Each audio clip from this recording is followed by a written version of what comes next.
right, and a good morning to you. Happy New Year. Good morning. How are you? How's 2024? And how's your 2025? I trust it's going on well for you. And we are also doing fantastic right here on the hashtag Why in the Morning. We are so happy and excited that we are with you on this new chapter.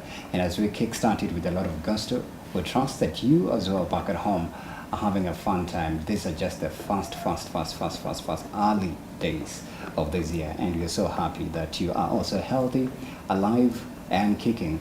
And by the way, are you still up country, or you're traveling back to the city, or where you came from before you traveled, or you're already here? Please let us know as you continue watching. We also love to hear from you on the hashtag, which is Why in the Morning. And before I actually introduce our guest and what we're going to delve into in just a bit, engage with us on the hashtag, which is Why in the Morning. The hashtag has not changed. If it changes, we'll let you know. It's still Why in the Morning everywhere on all our socials, Facebook, Insta, X. Now there are so many other social media platforms, and now you can add in artificial intelligence as well. At Y244 channel _ on the ground. Personally, mine is at Brian Soko101. That's how you can engage with me and with us on our television channel platforms. Now, in this conversation this morning, as we just kickstart and jet set ourselves into the new year, we're going to take a look at some of the projections in terms of things that happened last year, in terms of a recap, politically, entertainment-wise as well, socially, and plus many other facets right here that include us and engage you directly. That's what we're delving into in just a bit. And I have a panel of two gentlemen. Wainaina Gisheri is a university student at the University of Nairobi, alongside Ravia Rachir. He's a university student at Strathmore Uni. So we're going to do this. We're going to take a very short break, and when we come back, we'll be delving deeper into the nitty-gritties of what we are anticipating for 2025. But then there's people who say 2025 is the year of what? Has somebody prophesied and said something about 2025? Please, what does 2025 mean to you? I'd like to hear from you. 2025, 2024, still an odd year, right? So let's do this. Let's take a very short break.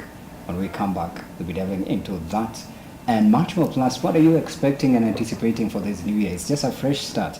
Do you have New Year's resolutions?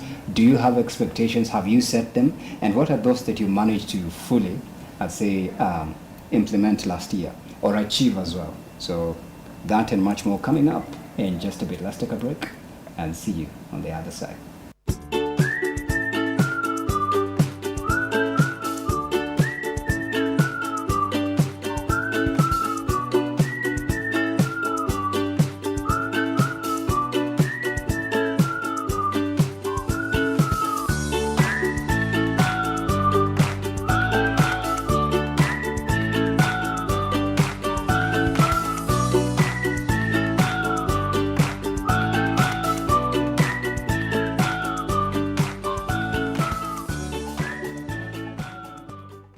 So those facets of the finance bill that touched directly and in spaces that affect Gen Zs, and mostly, like I've said, social media. And I think it's called the digital tax. I don't know if you remember it. Yes. Yeah, it was met with a lot of massive resistance, even from influencers, and you'd feel the rage and the anger and the outrage from the hashtags on X and TikTok as well, and the broadcasts. In fact, I started recently, I think a couple of weeks ago, said digital media beat legacy media, traditional media, in terms of broadcasting the events that were transpiring since these fires of revolution, if we can call it that, began. Do you believe maybe as we go on, but then at the same time the tax reforms as well have been implemented just a couple of months ago, yeah? There's still again touch in the digital space. Do you believe that maybe as we morph or transition into 2025, they should pay close attention to spaces that give Gen Z's opportunities? And we saw, actually this year, I think this year has the biggest numbers of Gen Zs who are on TikTok, X, and creating content on YouTube as well. As for me, the one thing that caught my eye is that you come to a point you say that I, as a content creator, need to start paying taxes for my creations. In short, you're charging me to pay you for using my brain to come up with ideas. You sit around, you see guys like Mluo, Comedian Murigi, Tada, they sit down, they come up with ideas, and then later you see that the digital market is being attacked. YouTube, TikTok, you're being told, once you put something out there, you need to pay a specific amount of money to the government for the revenue you're earning from what you have put there. You'll find at times the video you have posted won't bring anything, or at points it's just there for fun. The income that will even come is not something that somebody can say is worth the time. So when the tax reforms came to the digital market, and it was now claiming that as a content creator you need now to start paying taxes, or you need to start giving out a specific amount of money or register yourself to the government, it brings now dilemmas. It now stops people from having a chance to become an entrepreneur, because that's how they have seen that I'm a funny person, I can create money, I can help myself, I can create something for the economy. And that's through content creation. Right. And then you come back and say you have to pay. It kind of now bridges, it creates a gap, and it creates problems now. That's now how you see another reason why now people took to the streets. You know, the Gen Zs. On the same note here, I saw someone say, nobody owns social media. Social media is owned by the creators, and anyone can go into the virtual space and do anything. In fact, a couple of months ago as well, this year, we have an entrepreneurship segment here that I do. One of the guests said the blockchain space makes a lot of money. And in fact, there was a motion in Parliament, could be Senate or National Assembly, either way, that's set to delve into the business that happens into the blockchain technology, and that includes forex trading. And that's where a lot of youth are. Gen Zs are there. In fact, we know some who are viral for forex trading, which is a space that I believe should be tapped into, but then they're looking at regulation. So if you were to maybe scrutinize that space, do you believe the digital space should not be taxed for the Gen Zs?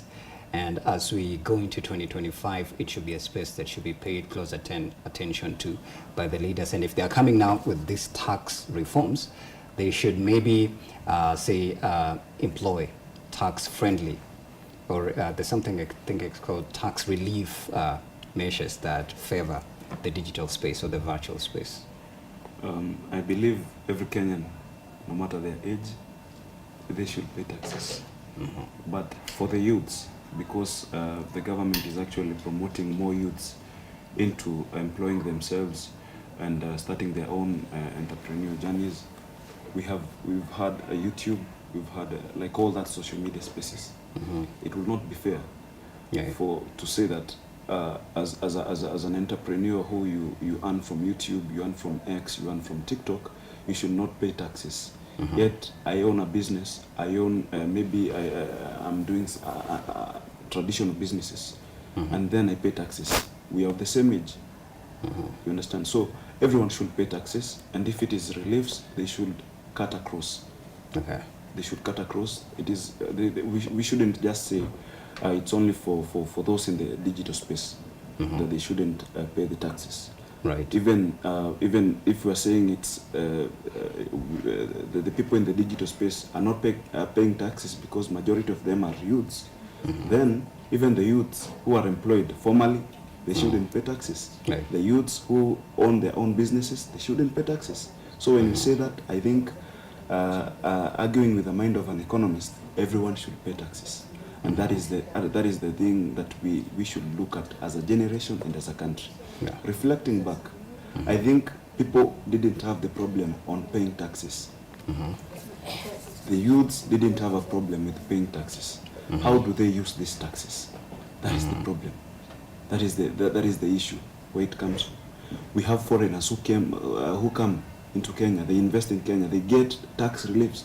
Yet a Kenyan who is here, a youth, doesn't get such reliefs. That was the problem. Yeah. I can imagine someone just starting at TikTok, and then you're at 100, and then maybe you're getting, I think the issue touched on e-commerce a lot, from the influencing and the products that are advertised on the social media platform. There's a way that when you transact, There's even for YouTube, if your video deserves 100K, you're parting, there's somebody was explaining to me, an expert, how much you part with, and that is now in taxes, yeah. It goes to the government.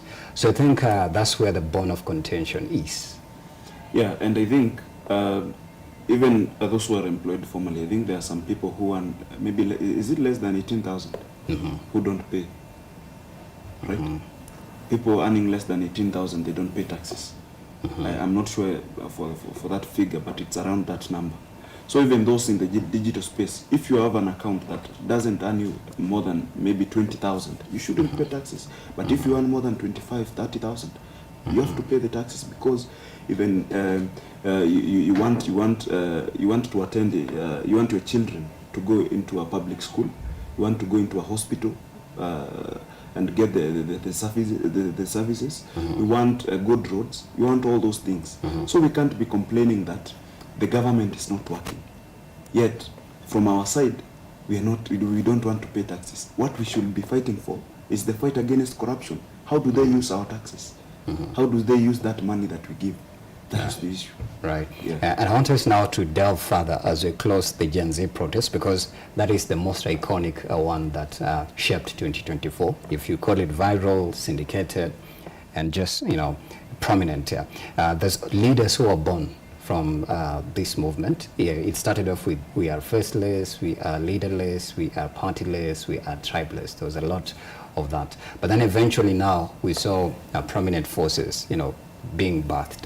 Kasmul Makori, the likes of Hanifa, Otero. Some of them were cancelled and people are boycotted. I think it's called, there's a name for it, deplatforming. Yeah, there were deplatforms, people like Kasmul Makori. We saw, I think it was Otero who became in cahoots with the team that was to host the X Space, and Gen Z said, you know what, nope. If you're part of the team, then it means you're not part of us, yeah?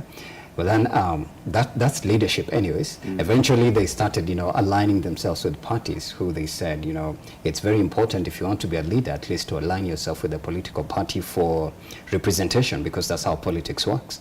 Yeah. So we've seen Kasmul Makori has joined the former Prime Minister side. I don't know if he's still opposition leader. We saw Morara Kebaso as well, who became a very massive and loud voice as well.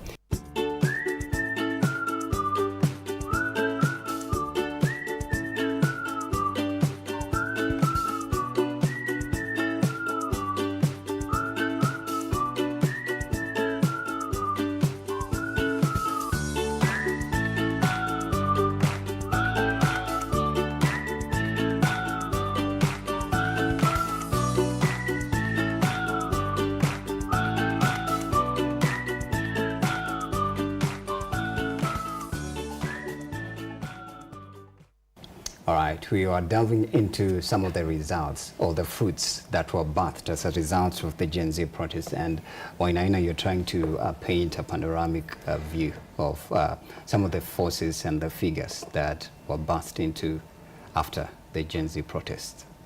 Yeah, I believe when we reflect back, when we started the movement, we said we were leaderless, we were tribeless, we were partyless, but I think reflecting back, those were some of the mistakes that we did as a generation and as a people. Because if we had an organization where we could maybe hold people accountable, if we were organized, even after the president called off or dissolved his cabinet, I believe there would be members who are Gen Zs that would be part of his cabinet. But because we said we are leaderless, we are partyless, we didn't want anyone to represent us, then that was the problem. And we made a mistake that I believe going forward, going into the next, because I believe even next year, probably, if the government won't look into the things that the Gen Zs and all the other generations are complaining about, it will, the finance bill 2025, 2026 will bring even a bigger and a more disastrous protest than what we saw. Because for us, it was the Gen Zs alone. But for what is coming will be all generations, boomers, Gen X, and all the other generations, millennials. So it will be bigger. and more organized. Yep. That was why Okay. we've seen even figures like Asmuel and all the other figures, Morara, trying to even belong to a certain organization so that everyone can benefit, and it is not on their own on their own stomachs. I believe everyone had the mind of the nation at heart. That is why we believed that everyone must belong to a party. Yeah. And that is the reason behind Right. forming the Inject and all the other parties that have come up. Because anyways, politics is about representation as well. Still on that, before I get to you, Rev, when you look at young people being tribeless and partyless, and especially during that season in the heat of passion, there was a panel that was trying to break it down, saying it was necessary for them to remain tribeless, partyless, and leaderless, and even faceless at that point. And I remember the president coming out and saying, you know what, these are criminals now at this point. Because there's also would argue if they were to join government or political functions, that would disenfranchise them and compromise them. And even as what we're seeing right now as we ended the year, people like Caswell McCoy, you remember during the femicide protest just a couple of weeks ago, when he turned up, he was massively sent back to where he came from. And this is because Gen Zs and young people at large, they don't trust political leaders and even this political party. So maybe you'd argue it was important for them to remain independent before they made the conscious decision of now selectively and intentionally joining political parties to represent them. But then when you look at also the nature and even the history of the political parties themselves, there's places where they failed Kenyans, and that's why the issue of trust deficit comes into play. I believe I'm not saying we join traditional political parties. We could have even organized ourselves, have a bit of representation, maybe 10, and then at the national level, at the county level, like that organization would make the movement even bigger, because at least we could have had someone from Nairobi organizing the protests from Nairobi, and then we have someone from Kericho, Nakuru, Mombasa, and every other region of this country. So by that, we could have had a very much bigger and more people protesting and coming out to protest for their rights. And the other one was on us joining parties. For example, Morara formed that party. I believe Inject Party was supposed to come up, organize every youth of this republic, but when he formed the party, that was when his downfall started. After he formed that party. Why? Because people no longer trust, we no longer trust each other as Kenyans. And that is the problem that has been brought about by our politicians. We've had people trusting politicians a lot, and then they are being disappointed by the actions of the politicians after they get into power. So I believe going forward as youths of this republic, if we want ourselves to be fully represented, we need to organize ourselves into parties. For example, 2027 is coming, 3 years down the line. We need to organize ourselves. We have 65% of the populace of this country as youths. We deserve that percentage in government positions. If we want to organize ourselves, these politicians, they will continue benefiting from our votes. Right. And that is where they find their happiness. Because if we were organized, I believe that % of our cabinet could have had youths. We saw that the one CS who was the CS for water and irrigation, that was someone who came about, who was not part of the movement, but he got that minister position because of the influence that we had. They needed a representative for the youths in the cabinet, and that is how we got that position. If we were organized, we could have got more positions. So going forward, 2027, we need the youths to register into political parties. And we need them stand for political positions. We need MCAs who are youths. We need governors. We need deputy presidents, ministers, and all those people in government. We need 65% of government coming into us. Revia, another product of a result that was birthed from the Gen Z protest was the dissolution of cabinet secretaries and the whole cabinet body at large. But then it was not entirely dissolved, and memes went viral. There was one trash in, trash out, and then trash out, trash in again. Those were memes that made headlines. But then I think there were new faces that were introduced, but still the Gen Zs were not satisfied. that this is not what we wanted. You've mentioned the CS for water, who they refuted is not even a Gen Z, you know. And they felt, in fact, he has no influence, according to the feedback on social media, in terms of being in touch with what young people are talking about on social media. In fact, right now, he's not memorable to say, for that matter. But then he's there in that docket.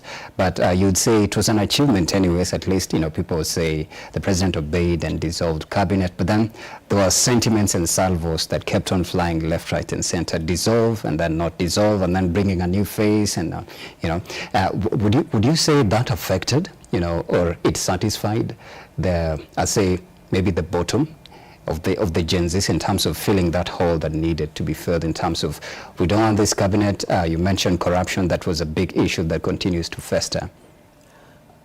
Okay, on the topic about dissolving the cabinet and getting a new cabinet, or so-said new cabinet, what I'd say is that once it was dissolved, of course, Kenyans everywhere were happy. They knew that, okay, finally our voice is being heard. The reasons people kept going to the street is to get their voices heard. And when you could see members in parliament now starting to go against the bill, the one thing you usually look at is, are they taking care of themselves for the future, or are they actually listening to us about the bill? But at that moment, when you see that the cabinet has been dissolved, the one thing that will go through your mind is they have listened. And now you wait to see what happens next. When you are hit by a new surprise that 90% of the cabinet is the same, the only difference is one has been removed from A and has been put in B, or even you find that somebody has maintained their position, it now brings to question how the vetting was done, or how such came to a conclusion, because you want to know what were the criteria that were needed to be met for somebody to come into this position. And if you see that the government, personally I'd say that if you see that the government has stayed with that, and we are, as youth, are targeting those positions in the future, what now you want to know is what the criteria are, what you need to do to achieve the position. But now we talk about how it hit people as a surprise. There you have said the meme that's going around. Yes, it would have hit people with a surprise because they were expecting change, and they didn't get full change. 90%. There was anticipation of totally new faces. Yes. But then it turned out that some faces were returned. Yeah. Do you feel it's satisfied? Gen Z still satisfied till today? But then, of course, there was a lot of bloodshed, and so nobody wants to go back to that, you know, season again. Yeah. So did it satisfy? I'd say it partially did, not fully. Because, as you've said, nobody wants bloodshed. You sit down and you see, okay, we went to the streets. It's actually how, when the year comes to an end, you sit down and you ask yourself, what have you achieved, right? So you sit down and you ask, we went, we protested, and what did we achieve? What did we at least get? Out of the 100 demands we put, did we at least meet 10? Did we meet 5? Did we meet 90? You sit down, you evaluate, and you're like, okay, those are the results we have. If we go back, are we going to get any change if we have been there for 1 month, 2 months, almost going 3 months if we say so, and still no change? Right. You try your best, you get a result, and then you see. This is what they've done. They claim they have removed the whole cabinet. You're expecting a new one, but you get this. So it sends a message, and it also tells you that wait until next time, you might get an opportunity to be part of the cabinet, or any position in government, if I must say so. Yeah, there's an issue of being tone deaf, and I'd like to engage with you on now the taxes that mainly touched on even the higher learning funding model as well. I remember at some point when that model came into play, I've hosted actually over a huge sum of University of Nairobi students on this show, and most of them, there's one who said that they feel like the higher learning university funding model was an IMF model. Yeah, I don't know if you heard that. And there's facets of it now that I'd say morphed into like the banding issue of the banding, and I think they were to do away with band 3 for I think the last parts of that.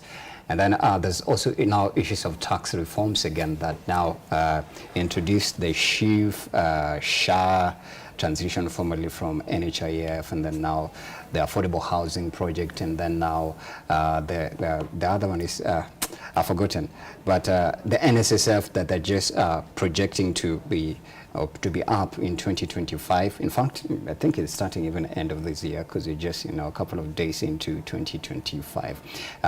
Do you believe that that part, especially when it comes to the university funding model, there was not enough engagement, there was no consultation, there was no public participation from the students, guardians or parents, and education stakeholders, and now engaging the cabinet secretary? The former cabinet secretary was ousted, which was okay, according to the what Gen Z's wanted, but then the one who's in charge, in fact, most learners say he has not done anything. And this comes again as even a backdrop of university lecturer strike that has just ended a month, I believe a month and some few weeks now. On the new funding model, we have to ask ourselves how and what argument did they use so that they can introduce the new funding model. Number one, you've talked about the lecturer strike. Students have been complaining that there are not lecturers, the lecturers in the universities are not good. We've seen more university close to 4 months now.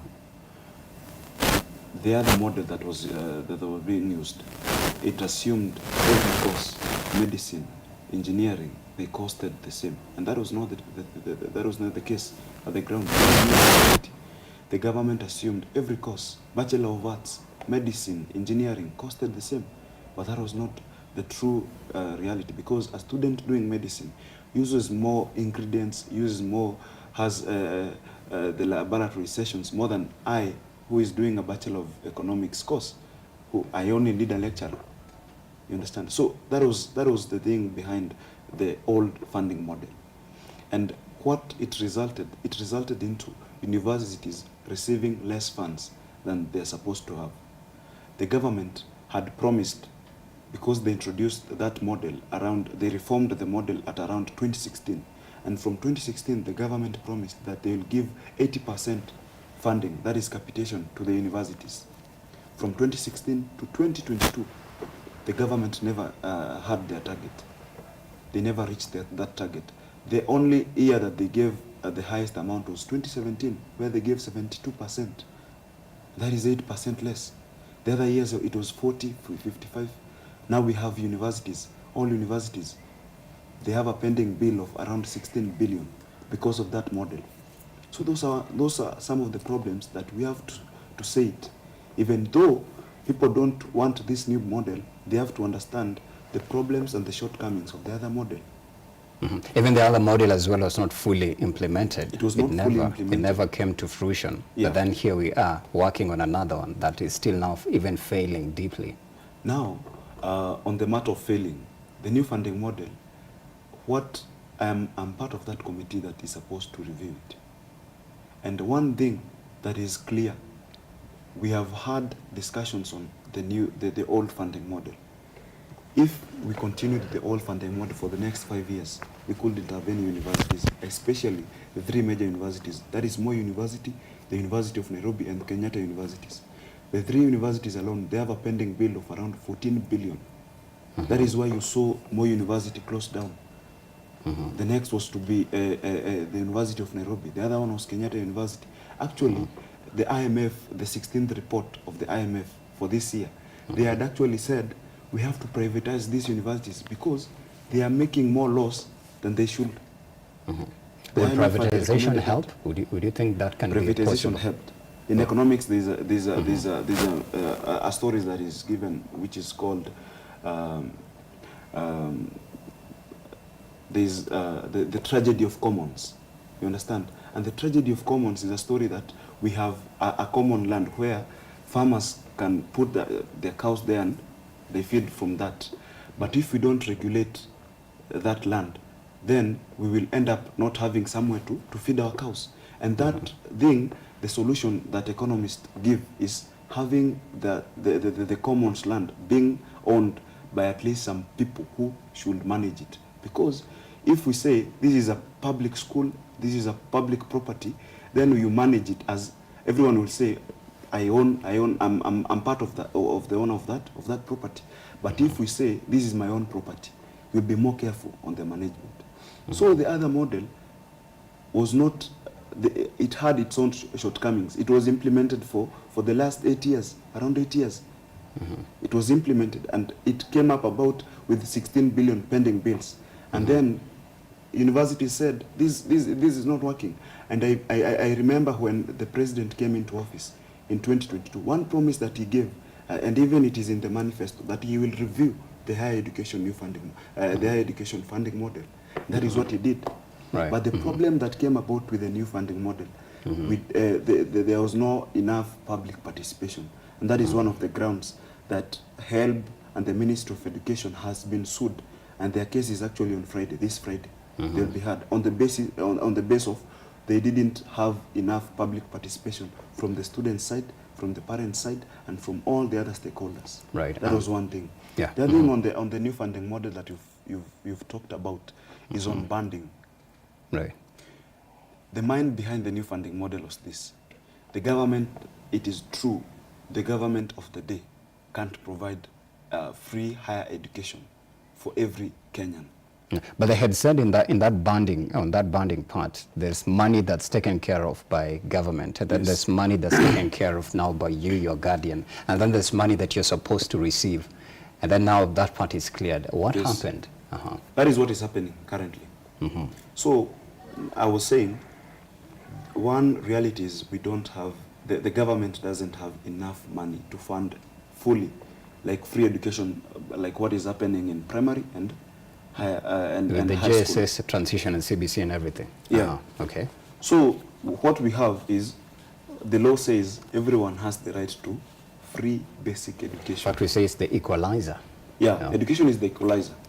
And now, when you are qualified and you are placed in a public university, because number one, the difference between this model and the other old model is, you apply, and you tell the government, I want scholarship. Number one, that is capitation. That is what you were talking about as what the government should pay.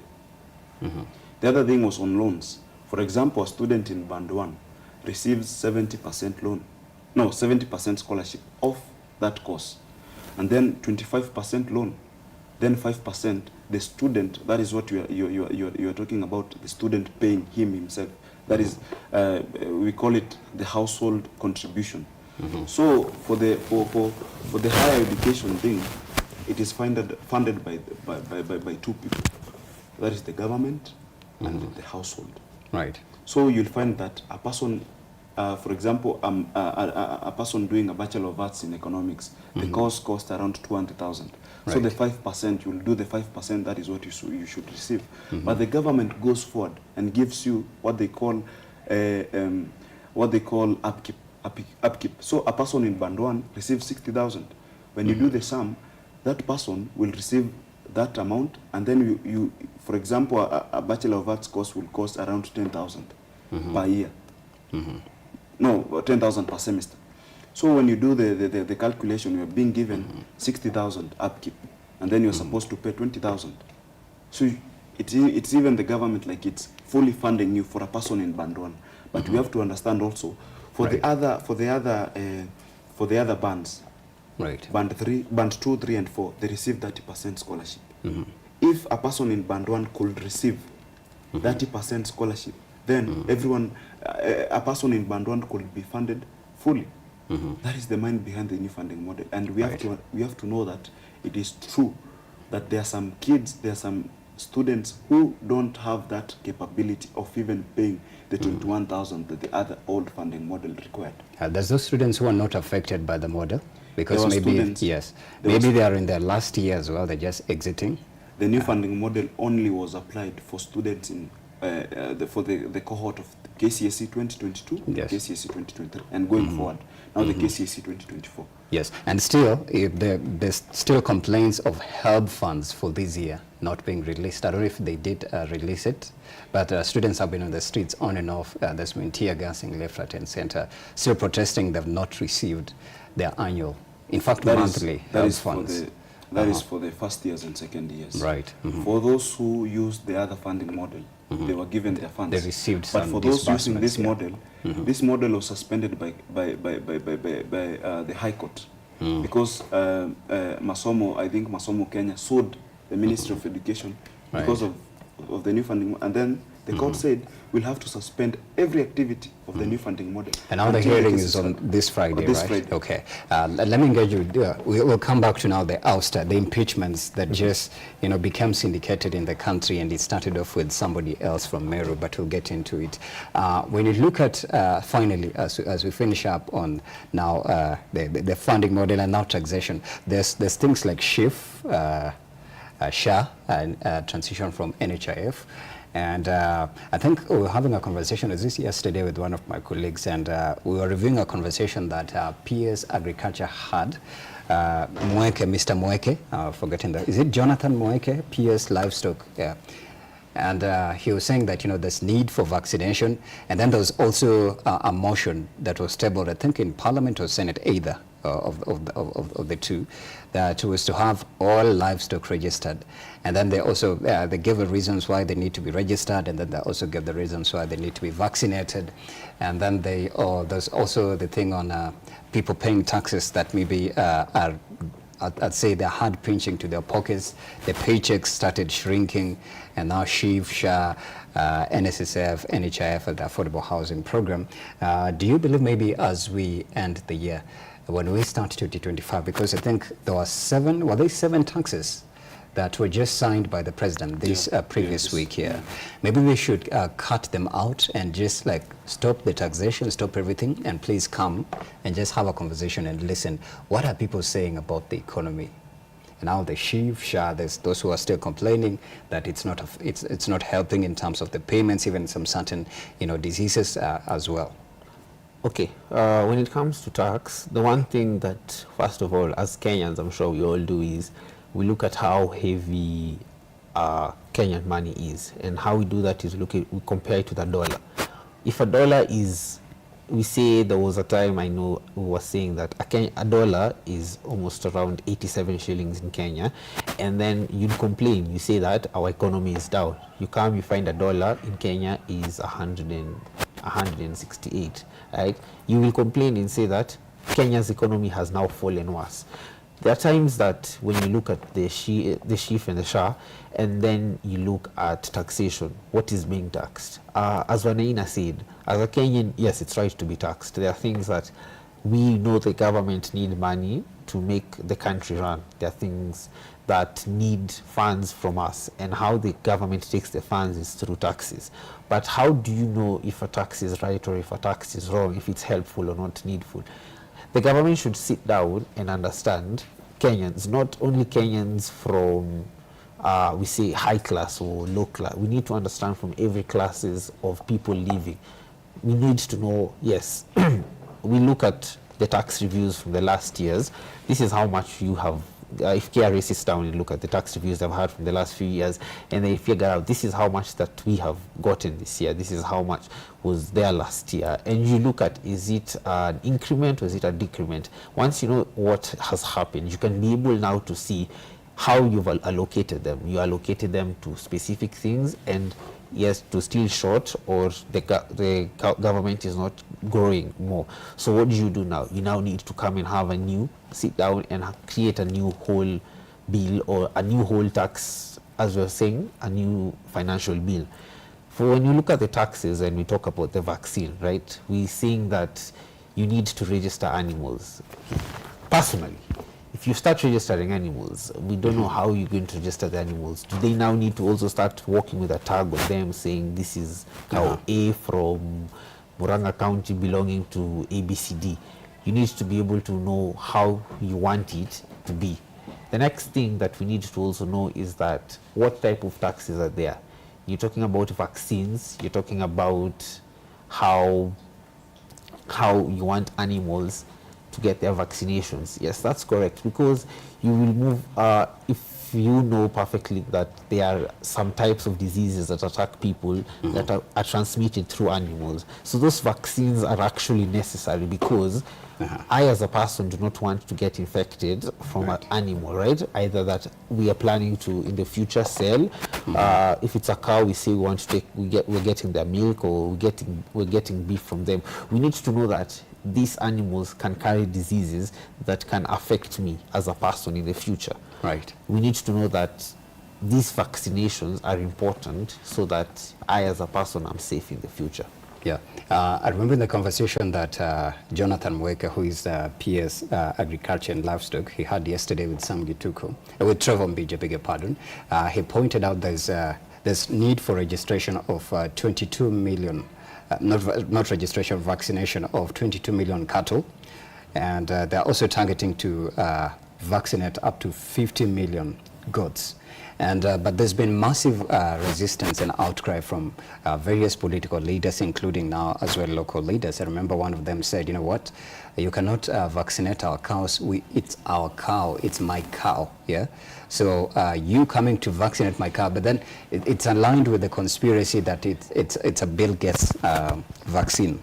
And then we had a Wiper leader, Kalonzo Musyoka, saying that some of these vaccines contain gene mutation content that's likely maybe to cause, you know, some sort of, features defect on some of these livestock that we have, including now the chickens and everything else. But then he gave valid reasons, because I remember it went almost to be kind of an explosive conversation. He defended himself and said there's need to vaccinate some of these livestock and even cows and everything that we have, because we are targeting the international market. He said Qatar will not accept Kenya's meat, what is it called? I think something that has to do with the Kenya Meat Commission if the livestock are not registered. But then the conspiracy theories and other, you know, conversations that are building up from this is because they believe that this vaccination conversation is not a genuine conversation. It has a hidden, you know, intent behind it. And now that it's aligned with Bill Gates, that's why there's quite a stamp behind it. Do you believe maybe also they need, I say public participation, because most of the people who own some of these livestock are in the interiors. And you just introducing a vaccination all of a sudden, at least prepare them, tell them the reason why we are vaccinating your cow or your goat, and they have a target of 50 million, is because of foot and mouth disease. And this is, we don't want it to spread, because if we export livestock to other countries, by the way, and that actually takes me to a conversation I had with a guest. We were talking about the textile and leather industry. They said, you know, it's a very lucrative business, the hides and skin. So maybe you tell them with that example and let them know, you know, we want healthy hides and skins, and that's why we have to vaccinate your livestock. So you prepare them prior. But then this is just a shocker, and now the conspiracy theories are coming up. Okay, for the targets that they're trying to vaccinate all the animals, it is a good initiative that they have started, and it's something that's going to help the country. But now what the problem comes in is that you're trying to forcefully force people to get their animals vaccinated. Yes, of course, once you start something like that, it's going to bring up different theories. Yes, you look at how Kenya, we say about corruptions. You know, you can take your phone to somewhere in town and you're expecting it to get fixed. You'll get it fixed, and then 2 weeks later it has a new problem. That's one of the theories somebody will use.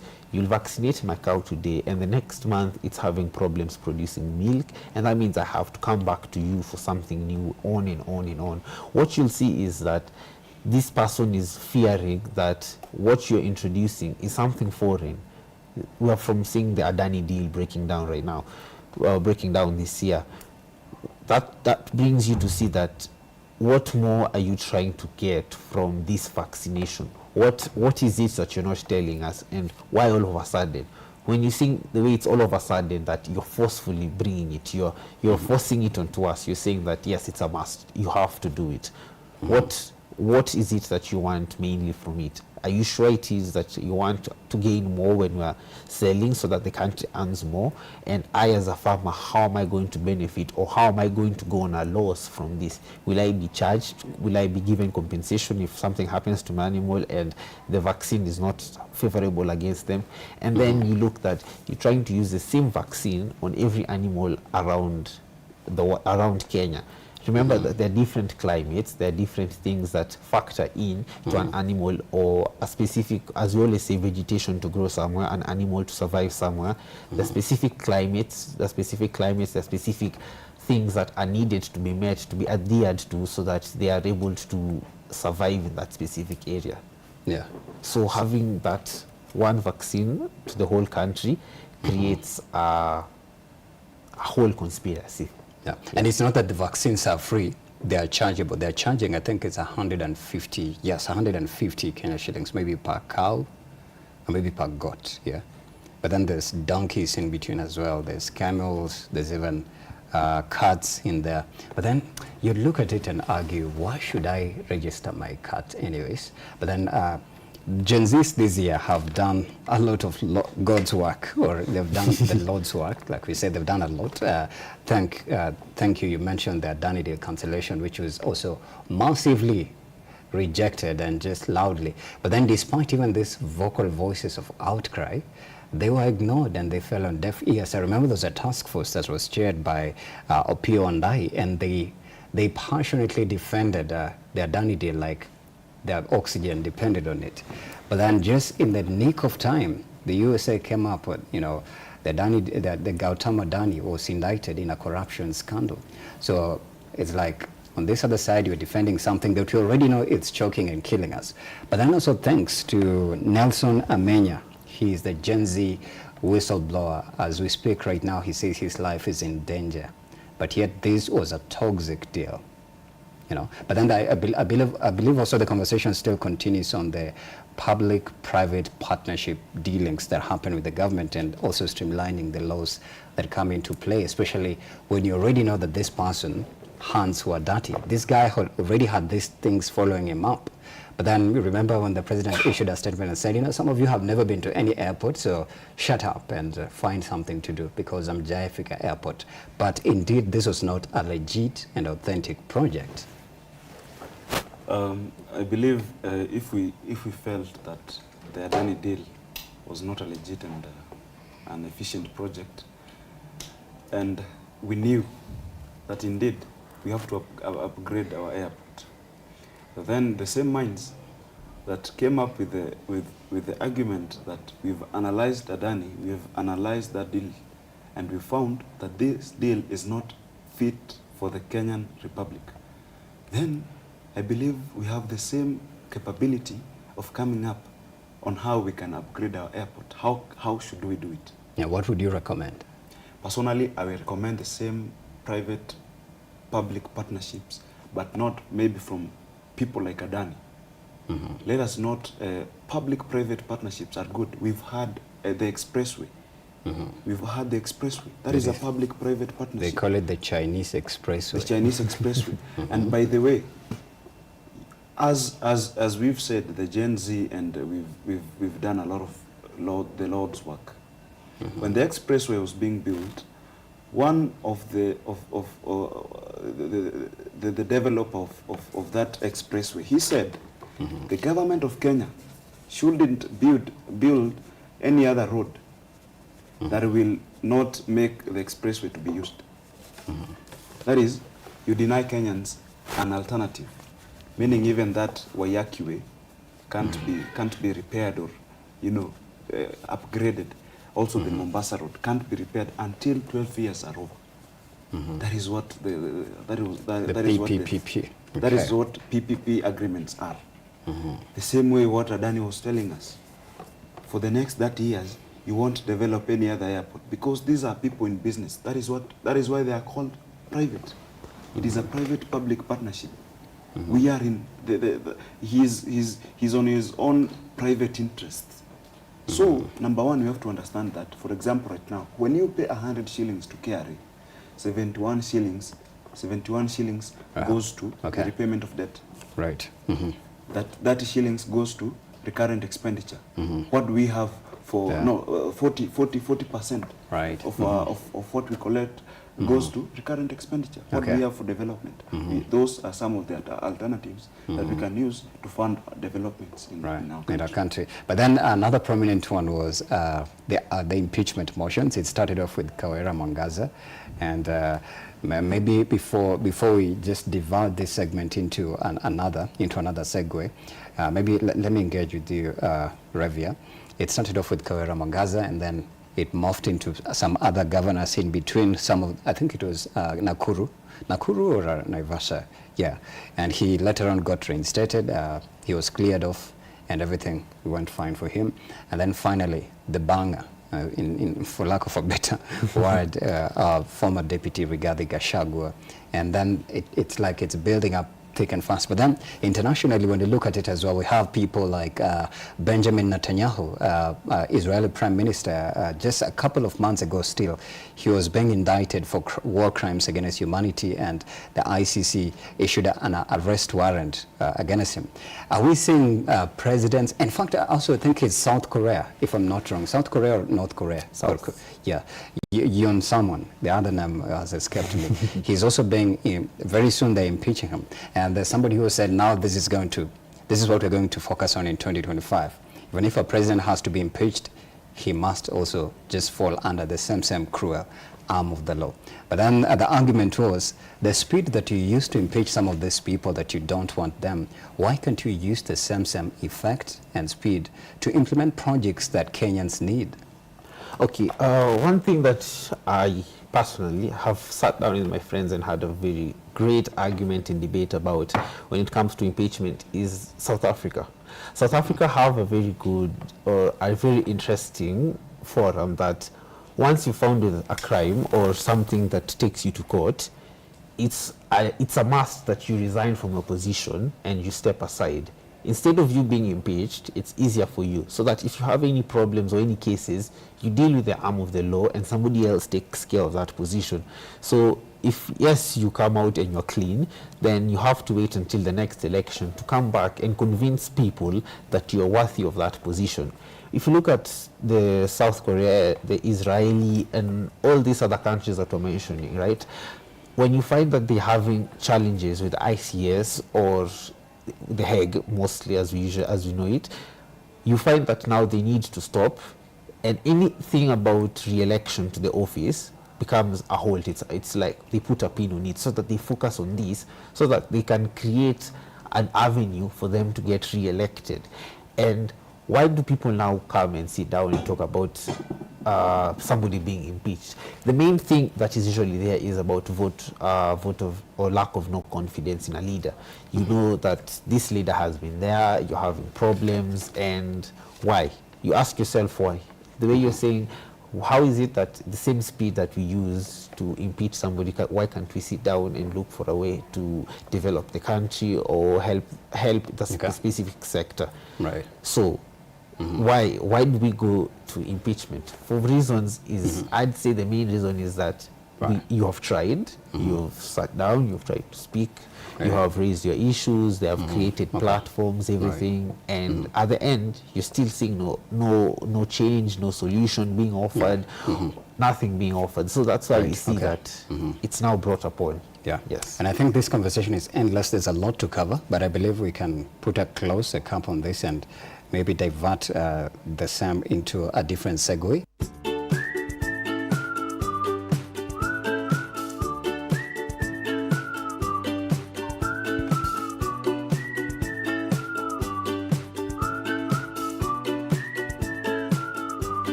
Growing number of women and men of reproductive age wish to regulate their fertility and have fewer children. Between the ages of 20 and 44, a fertile, sexually active woman is potentially capable of giving birth about 12 times, even if she breastfeeds each baby for 1 year. To avoid the need of an unwanted pregnancy, she has to successfully practice birth control for 16 to 20 times of her roughly 25 childbearing years, hence the use of contraceptives. Family planning is a contraceptive method that is used by people to either avoid getting pregnant or to space between pregnancies. So they can choose to either discontinue the family planning and get pregnant, or continue with them and avoid pregnancy at all. Contraception is the intentional prevention of conception through the use of various devices, sexual practices, chemicals, drugs, or surgical procedures. Dr. Abdi Hakim Assad gives us insight into the world of contraceptives. When someone comes to ask for family planning services, there's a lot of things they consider. If they want to get a baby soonest, or maybe after months, or even after some few years. If they don't want to get a baby at all, or if they want to get a child in the next maybe 5 or 10 years.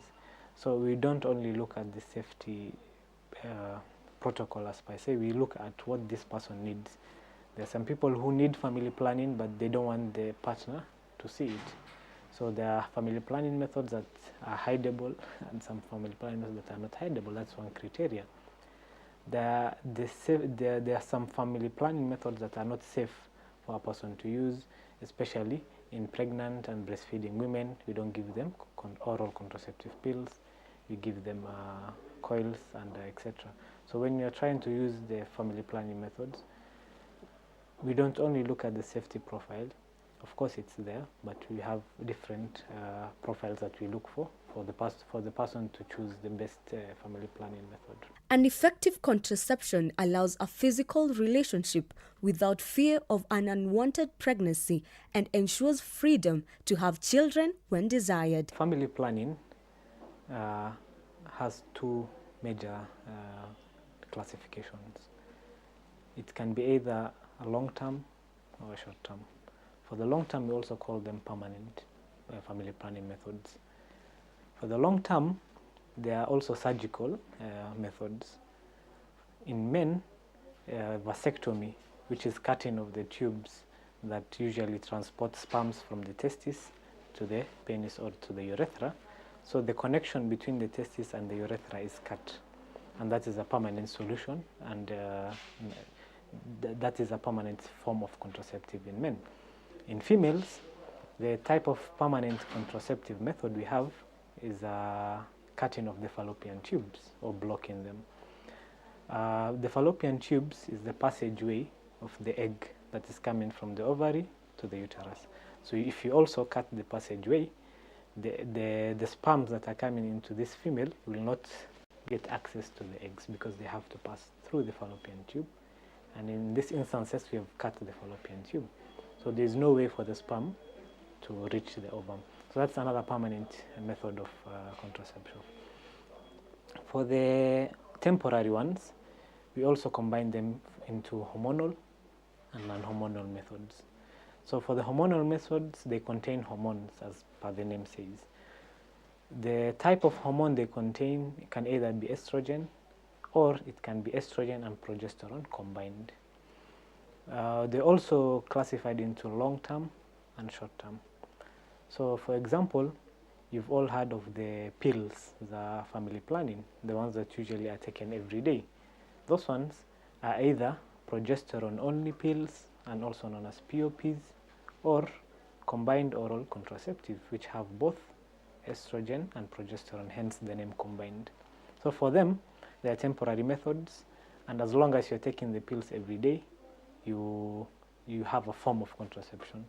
But once you discontinue taking the pills, your fertility returns.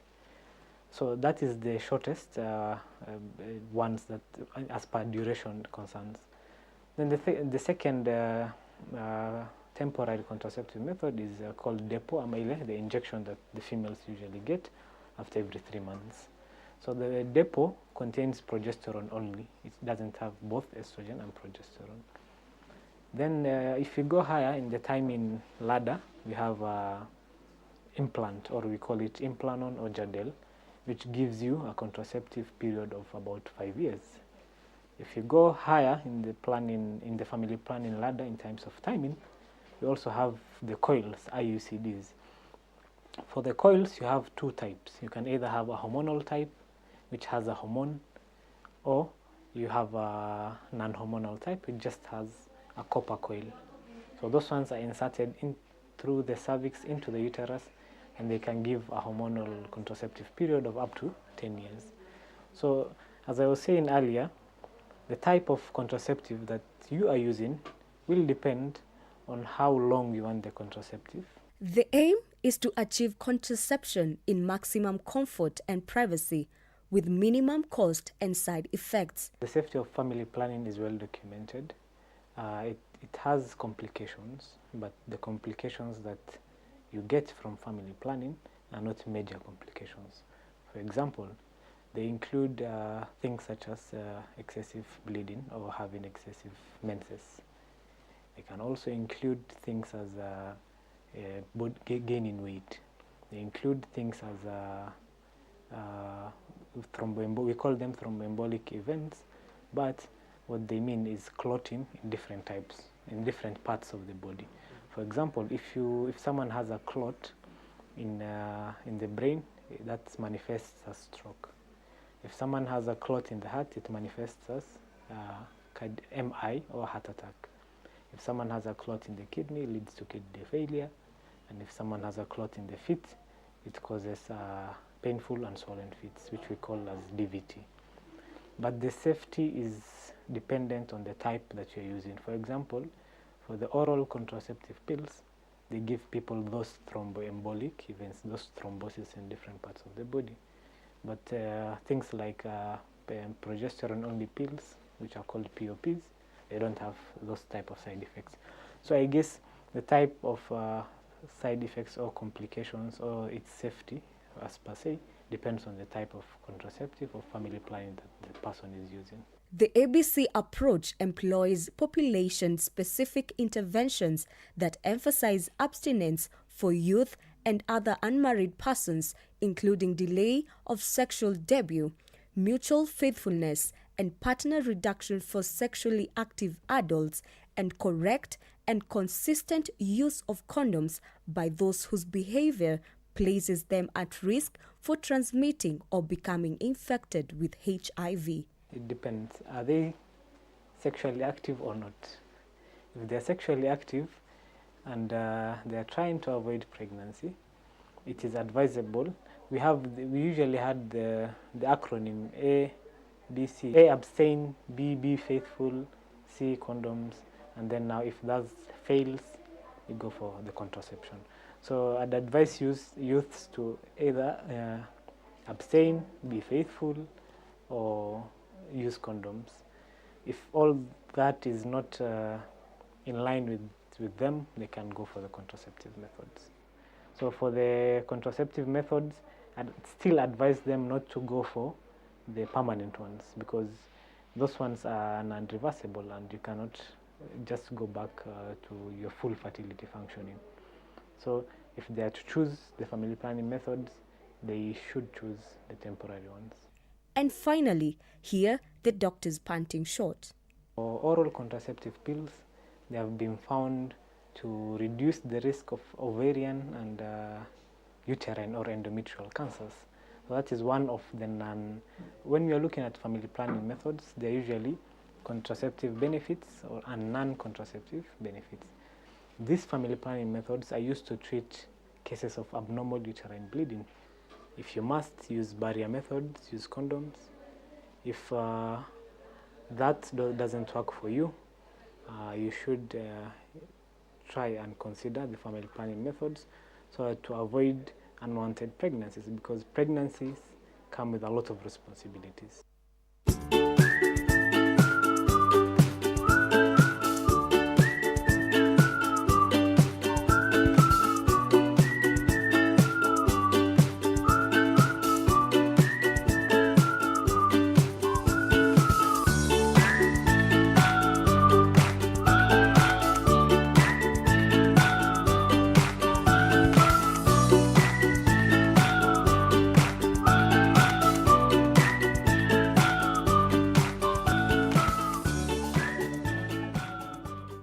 All right, and welcome back. Thank you for staying with us. Now that the new year is finally right here with us, and we're just moving away from the festive season, and as much as there's those, but then there's those who start their holidays during the beginning of another year.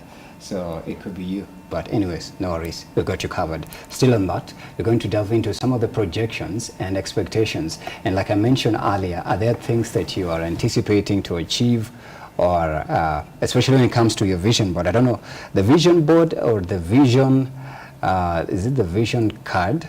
Yeah, where you write all your New Year's resolutions and things that you expect to achieve by, let's say, a quarter way, and then halfway, and then finally the last quarter of the year. So that's what we're going to delve into, but that includes all facets, politically, socially, academically, even in the entertainment sector as well. So that and much more. And once again, I'm being joined live in the studio by Wainaina Gishere, university student from the University of Nairobi, alongside Ravia Rachir from Strathmore. Karibuni sana. Let me start off with someone who's next to me. For this year, I understand there's usually that thing of I have to write down the things I'm anticipating, the things I want to achieve, the things I'm expecting, but then as well, is it okay to reflect back on maybe where you failed from the hits and the misses of the previous year before you start now, let's say, compiling a list of what you envision to achieve for this new year? The main point about New Year's resolution is to understand or to better yourself. You're trying to know what did you achieve last year or what held you back in the previous year. We're trying to know that in 2024, this is what I was not able to achieve. This is what kept me down. And now 2025, what do I want to achieve? What do I want to achieve in 2025? What do I want to achieve in 2026? Usually a New Year's resolution is not just meant for that year. It's like your turning point. It's where you have said that this is where I put my foot down, this is what I want to change, this is how I want to change it, and this is the period I want to take changing it. So looking back will help you to understand that if this is the same thing I said last year, why am I repeating it again this year? What were the drawbacks? What are the shortcomings that are making me now that this year I now need to create the same, but now with different rules or different ideas behind it? Yeah. So it's important for you to jot them down. Have you personally, did you jot them down before? Maybe it was, because I understand it's also best to do it while the other year is just ending, so that you envision, you're like, I'm doing a checklist. This one, I didn't achieve it, or maybe a quarter way, or I attempted to achieve it, and it never came to fruition. So I'm looking forward to forge it further in this new year. So do you advocate for writing down or jotting down, or you can still do it even mentally, because it's you as a person, these are the things I'm anticipating anyways. But then there's those that you're almost into it, and then maybe something happens, because like this previous year, we never even believed that Gen Zs would be the center stage of the whole entire, year, and all the reforms and everything. When you talk about jotting down mentally, physically, those are good ideas. But now the question is, after you jot them down, what next? You can write them in a book, you'll close the book. 90% of people, let me not just say Kenyans, but people will go back to that book and check, this is what I have written. Personally, for me, what I know is that the last year, 2024, what I did is that I wrote down what I wanted to achieve on pieces of paper. So I took a big bulk, I wrote them down, and then throughout my whole room, I plastered them there, so that when I wake up, I see this is what I'm trying to achieve. I see that I have a specific time frame, duration, 2 months, 6 months, short goal, 2 days, 3 days. This is what I want to achieve. This is who I want to become at the end of the year. This is my dream. This is what is holding me back. It's not just that I've written my dream. I've put the dream and what are the greatest things that are going to hold me back. And the one thing that you will realize is that the main greatest thing that stops people when it comes to a New Year's resolution is procrastination. Day 1 will come, day 2 will come, and then you're like, no, today I'm tired, let me continue tomorrow. Tomorrow comes, you are a whole person, you're like, it's not even worth it. if it's worth it to you and you're going the steps of writing it down, it will always remind you. Writing them down, putting them everywhere, will always remind you that this is a goal I want to achieve, this is the amount of time I have, or this is when I need to have achieved it by. Yeah. Even the Holy Book advocates for write down your vision and then look at me. Yes. But then I'll come back to you before we delve into now the whole spectrum, country at large, what we're looking at. He's mentioned procrastination, which sometimes can be, I'd say, unprecedented. You never expected it, maybe because you are going through something and you are unable to just focus. But then pure focus and intentionally dedicating and staying committed to your dream requires some sort of discipline. For you personally, have you ever set any? And for this previous year, did you have them? Did you jot them down? Are there any that you achieved so far that you'd say you managed to bag for yourself? I believe you don't have to have a 1-year plan. You can have a 10-year plan. Right. Where do you envision to be in the next 10 years? Or even Then half of that? You can have, after the 10 years, and come to 5 years, where do you want to be in the next 5 years? Then 3 years, 1 year, 6 months, Right. 1 month, and then weekly. Then there's the daily plan. Like today I had a plan. On the 6th of January, I'll do certain things. Have I ticked them all? To avoid procrastination. That is what we do. That is what I personally do. Right. How do you do it? You write everything. For the next 10 years, I want to be somewhere. And for you to be somewhere in the next 10 years, it is what you will do today, tomorrow, in the next 6 months, 10 months, that will enable you to be where you envision to be. So it is the daily things that you do, every minute, every hour, every day, that will take you where you want to be. Right. So it is that thing of I want to be somewhere. What pushes you?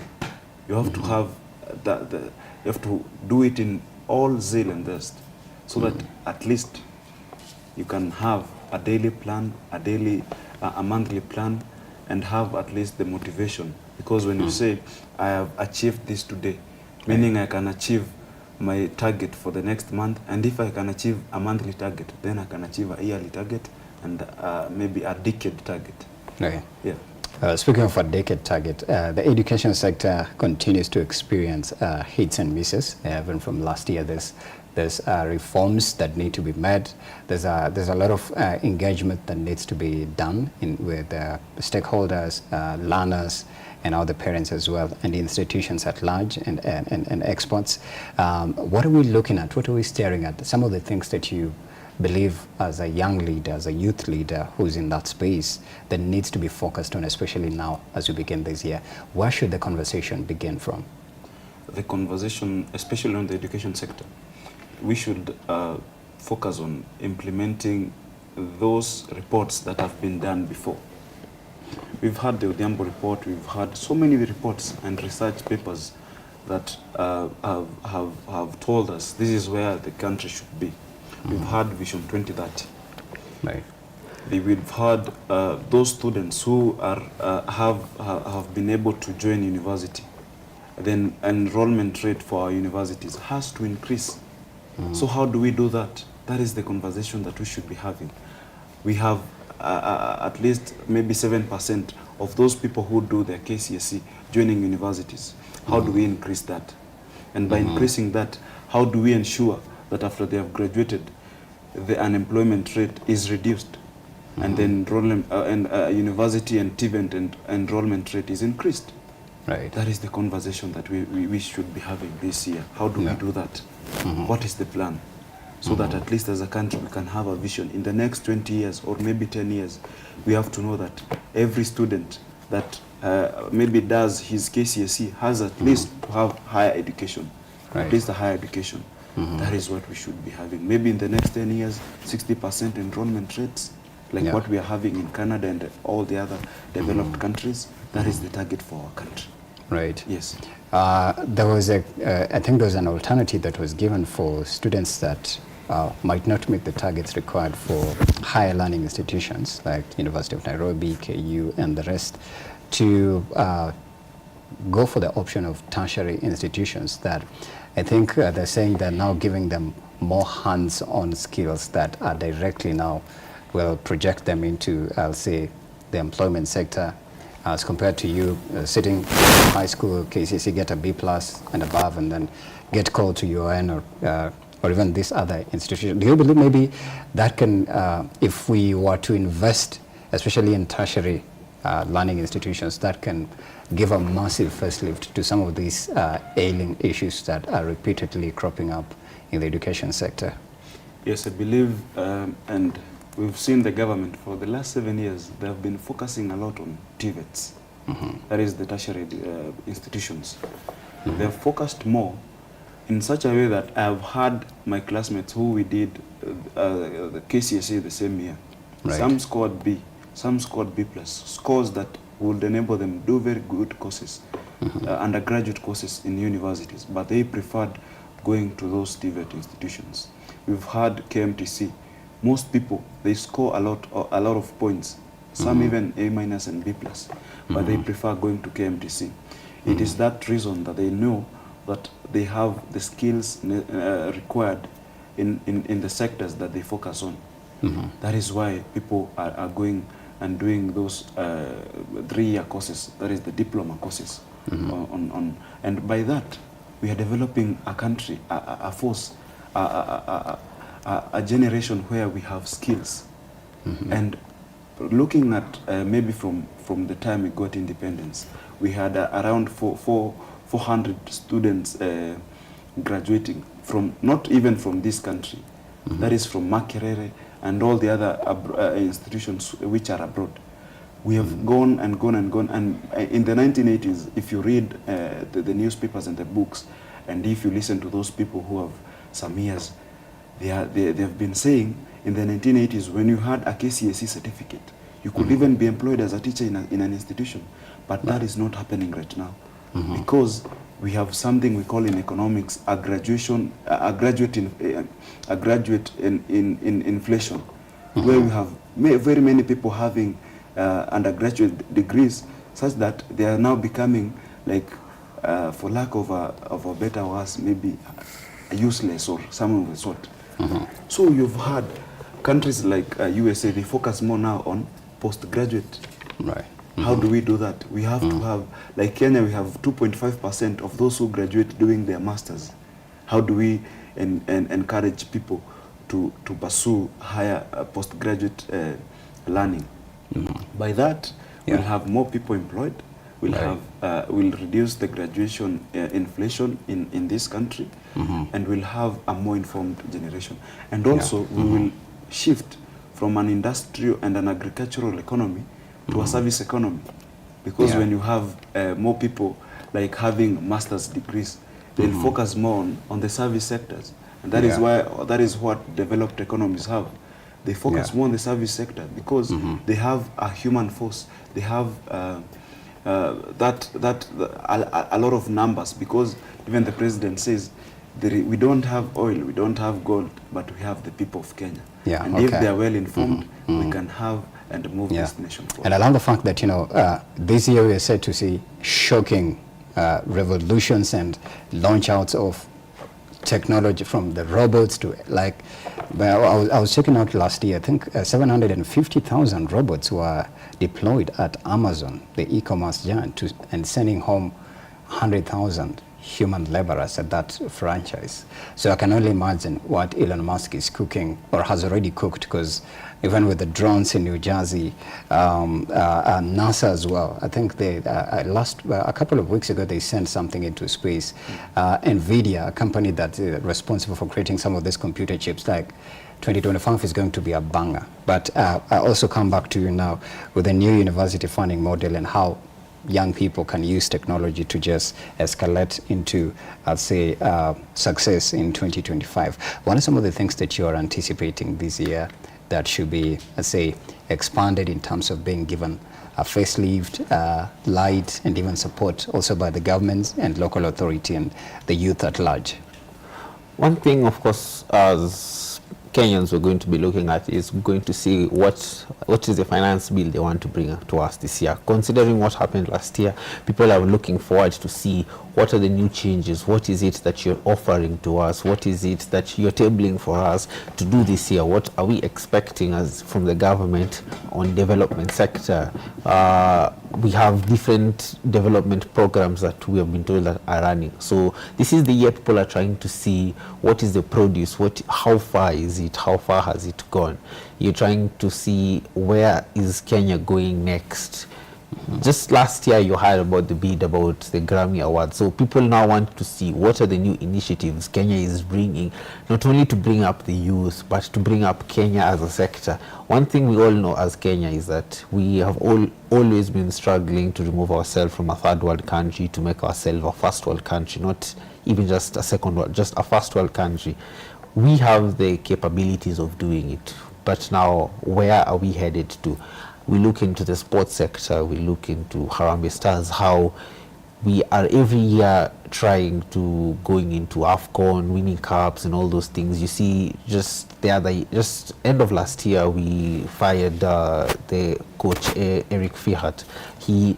It was a resignation. I'm not sure if it was a resignation or he was sacked, but he had to be changed. We look at, that is the sports sector, we look at the entertainment sector. Last year, I'd say for Kenya, in the entertainment sector, that might have been one of the best years, because being able to have Rema in Kenya, having Maverick City coming to Kenya, having even Shensia coming to Kenya and performing, having Sean Paul coming to perform, it has brought so much to Kenya on the entertainment sector, the tourism sector, that if you sit down and say that's a plus, that's something that has, of course, bolstered Kenya, has put Kenya on the maps, and now we're looking into the new year. They did that last year. What have they set out for us this year? We are expecting Burna Boy in March, if I'm not wrong. We're expecting more artists from around the world to come to Kenya. The creative industry. Yes. That's what you're looking at it to be a booming and lucrative, venture. Yes, yeah. that is what we're looking at, and that even now will return us to the digital market taxation. That's why now you saw last year it was such a big debate that this year people are also going to be keeping their eyes on it. You're seeing that this entertainment sector is, the creative and entertainment sector is bringing so much to Kenya, bringing a lot of tourists to Kenya from East Africa, around the world, just to come attend things in Kenya. So people will be looking there. Of course, even if we look at after that, we're going to look into the political sector.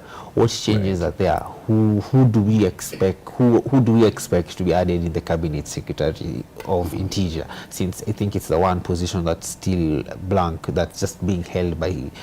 I'm not sure if it's forgetting the name. It's interesting you mentioned the entertainment sector. While we were just nearing towards the close, it was mentioned that President addressed I think a group of people and said, you know what, we have deposited $500 million into the Grammys to be hosted right here in Kenya, but then the Grammys responded and said, you know what, they don't take funds from, they're a non-profit organization, yeah. In fact, they never charge anyone for participation or hosting anything. So it's interesting. Anyways, $5 million just disappeared like that as Kenyans anticipate. But then still on you, Wainaina, when you look at some of the issues that are still festering, even in the Ministry of Education and Ministry of Health, they are related. Yeah, the Ministry of Health, a delay of payments of interns, the collective bargain agreement as well, never fulfilled, never implemented. Ministry of Education, the same thing. Delay in implementation of the collective bargain agreement, payment of teachers and lecturers, some of the funding models as well, now that we're talking about. So I don't know, what are we looking at in terms of now, I say maybe incorporating technology, because I know there's a lot in store this year in the education sector. When you now include in AI, and now what we have right here, our curriculum.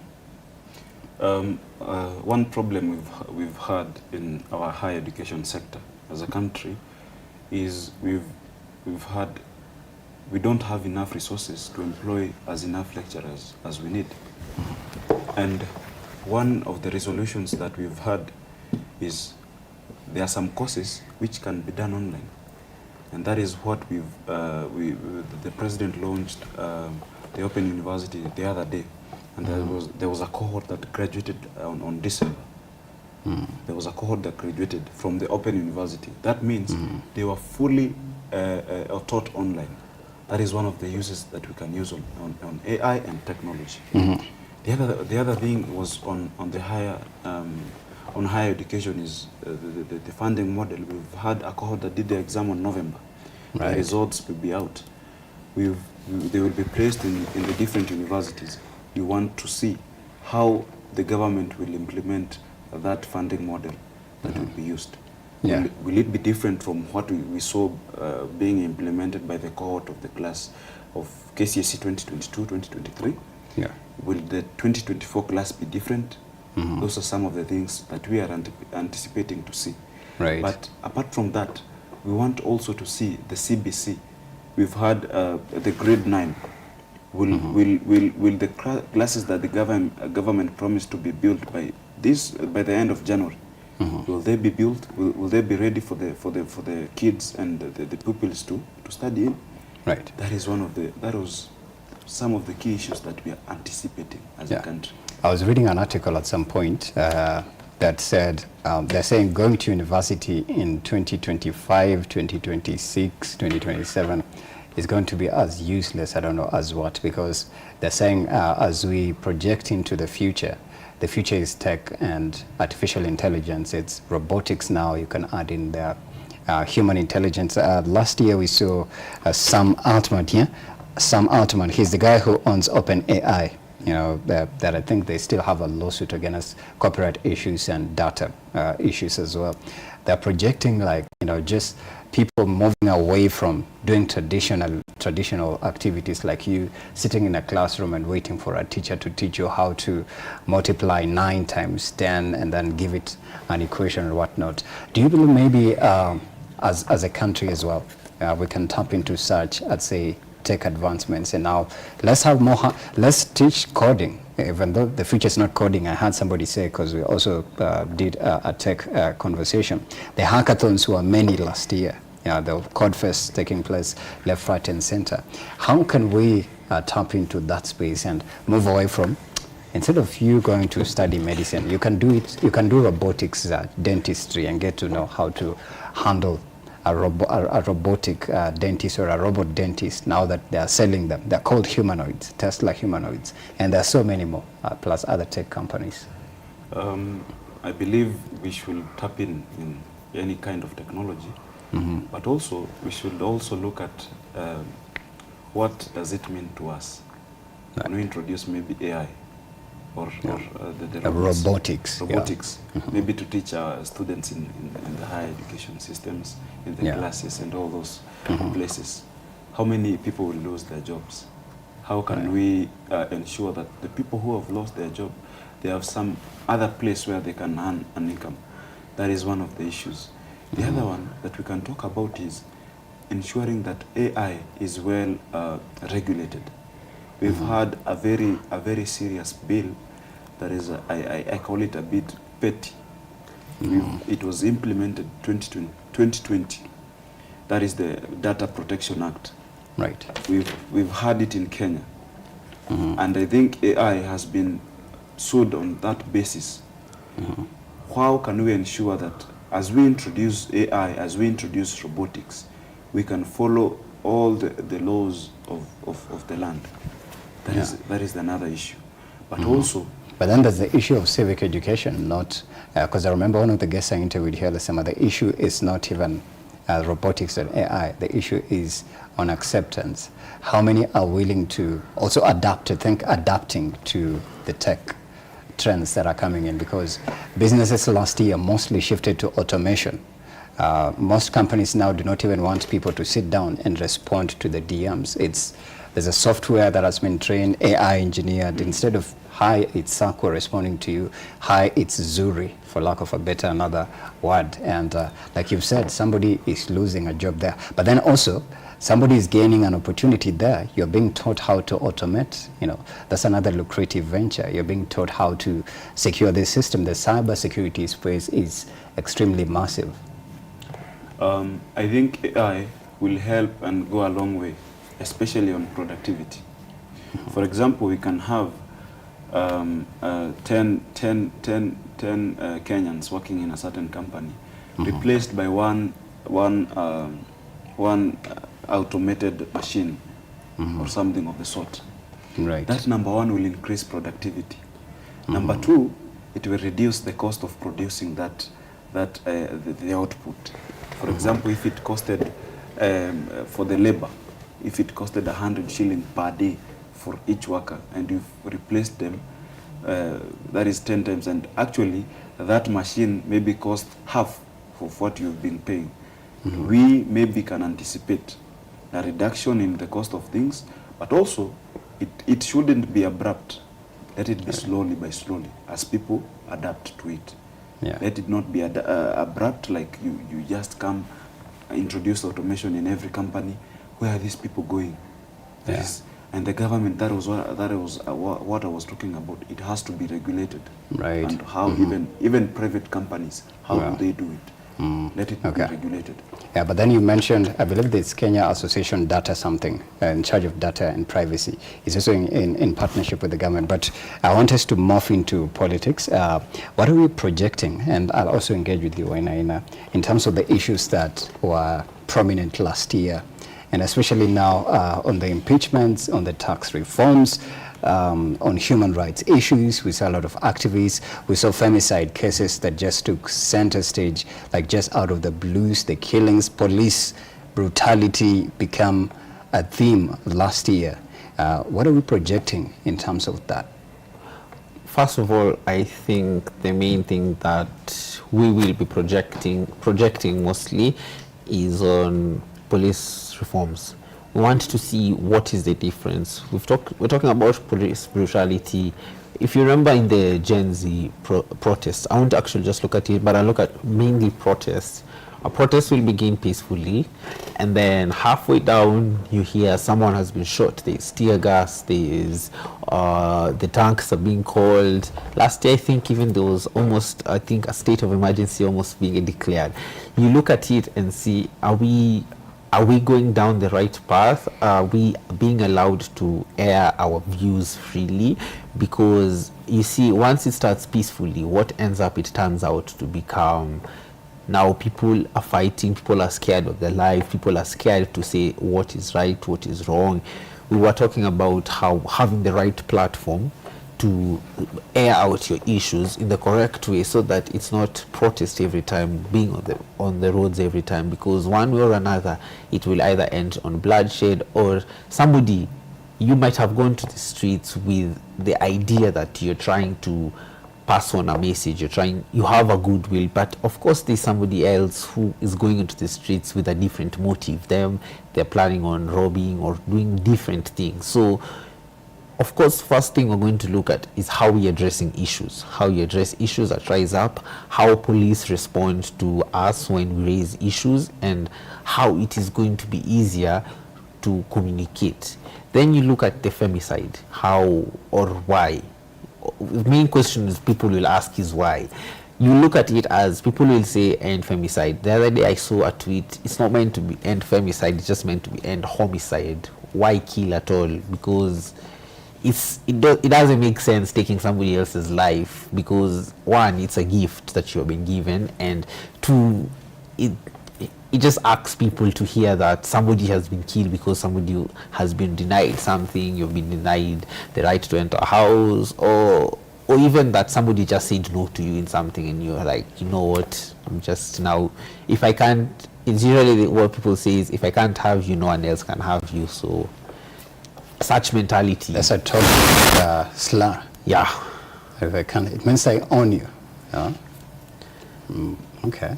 So, but those are things people need. People are waiting to change, are waiting for change, to hear how, of course, the government is going to respond to it, what solutions they have thought of or they are thinking of throughout the year to curb on such things. I would actually sit down and think that if we were to compete with the COVID-19 year, last year we might have had a lot of killings.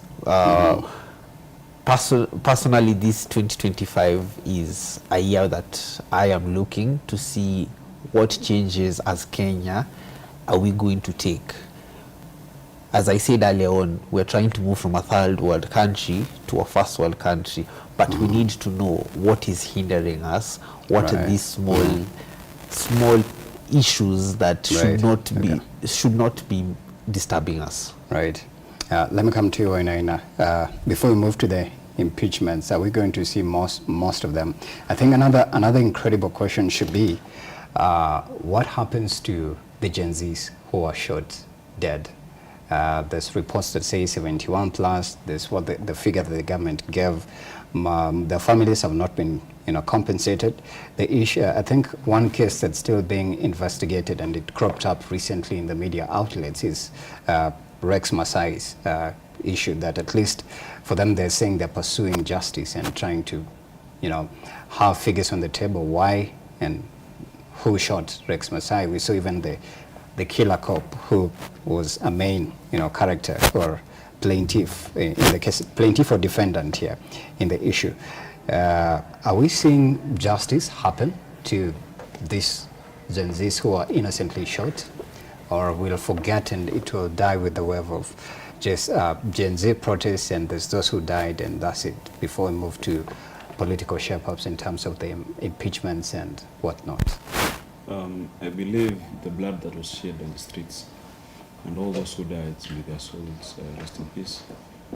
I believe the government should be courageous enough to own up their mistake and compensate all those who died. Either be it 71, either be it 60, or whatever figures they are given, or whatever number it will be.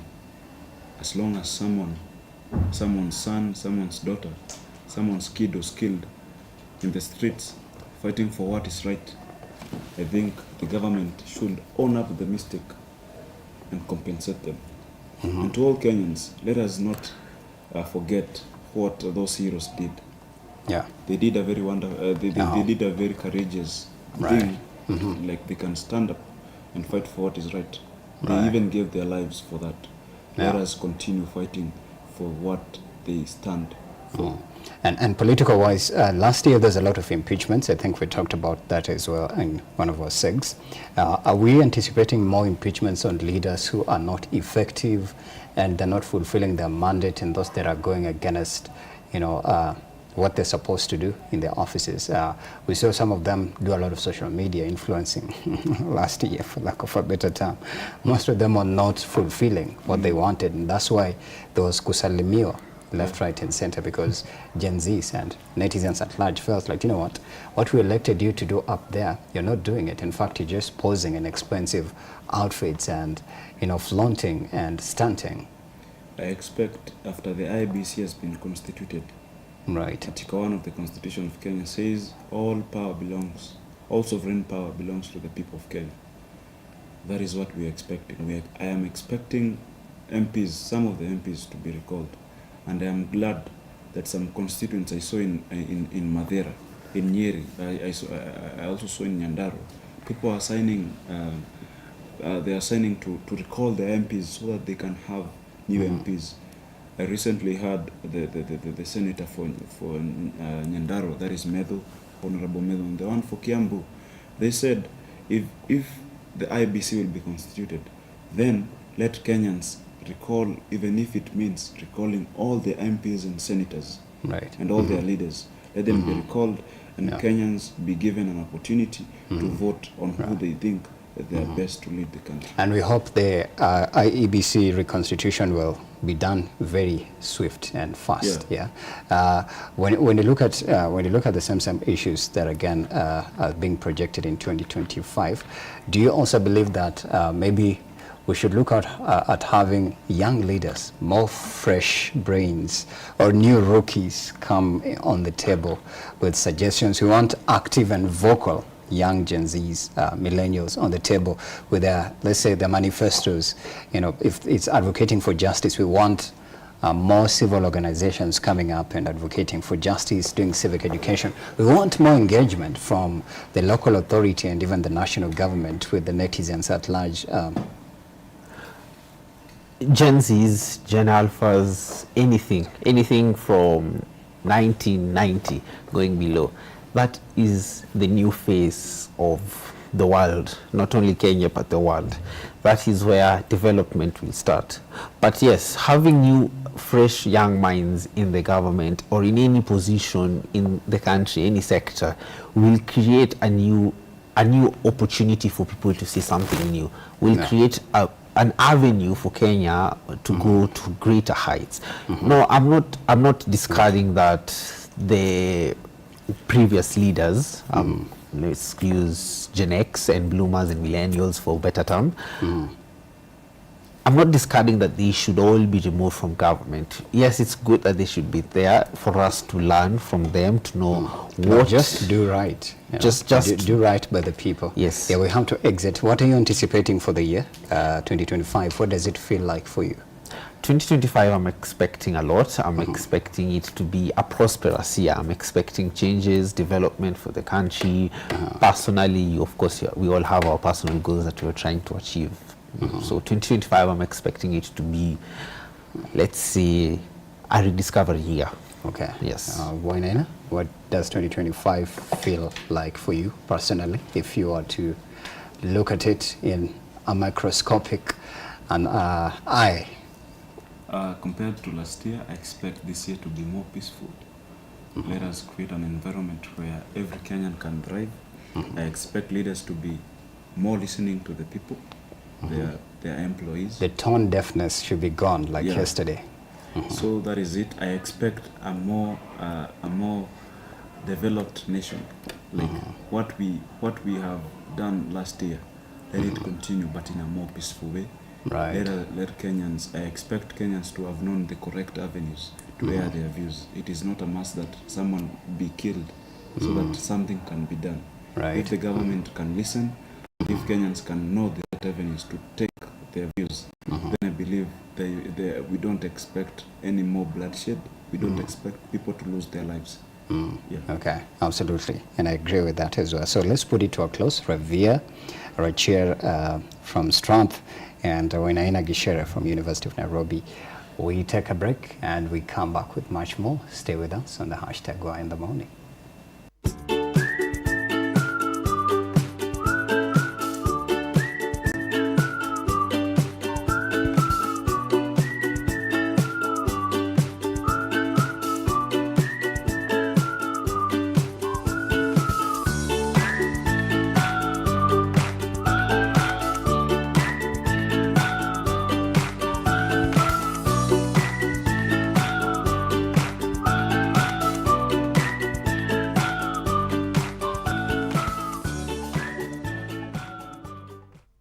So my name is Nancy Buka.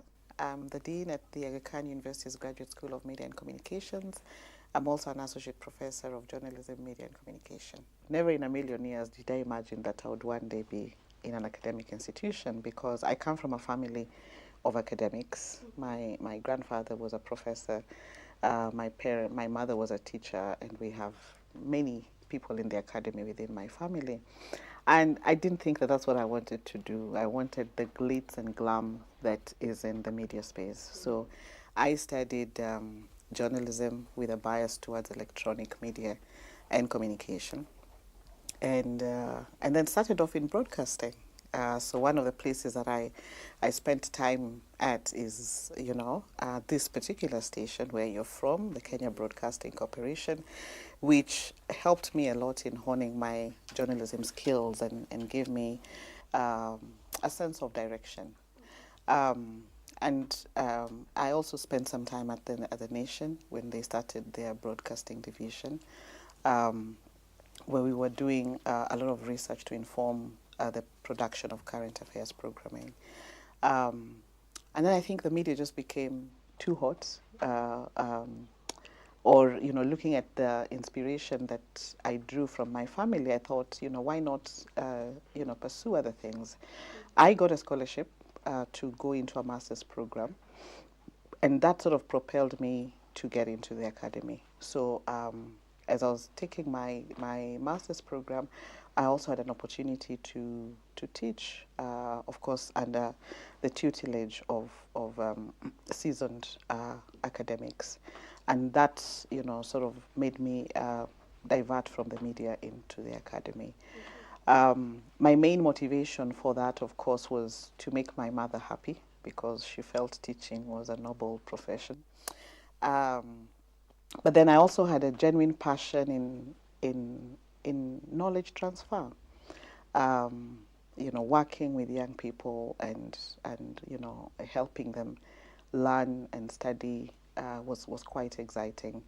I know at AKU currently at GSMC we work a lot more with graduate students who are people who are working in the industry.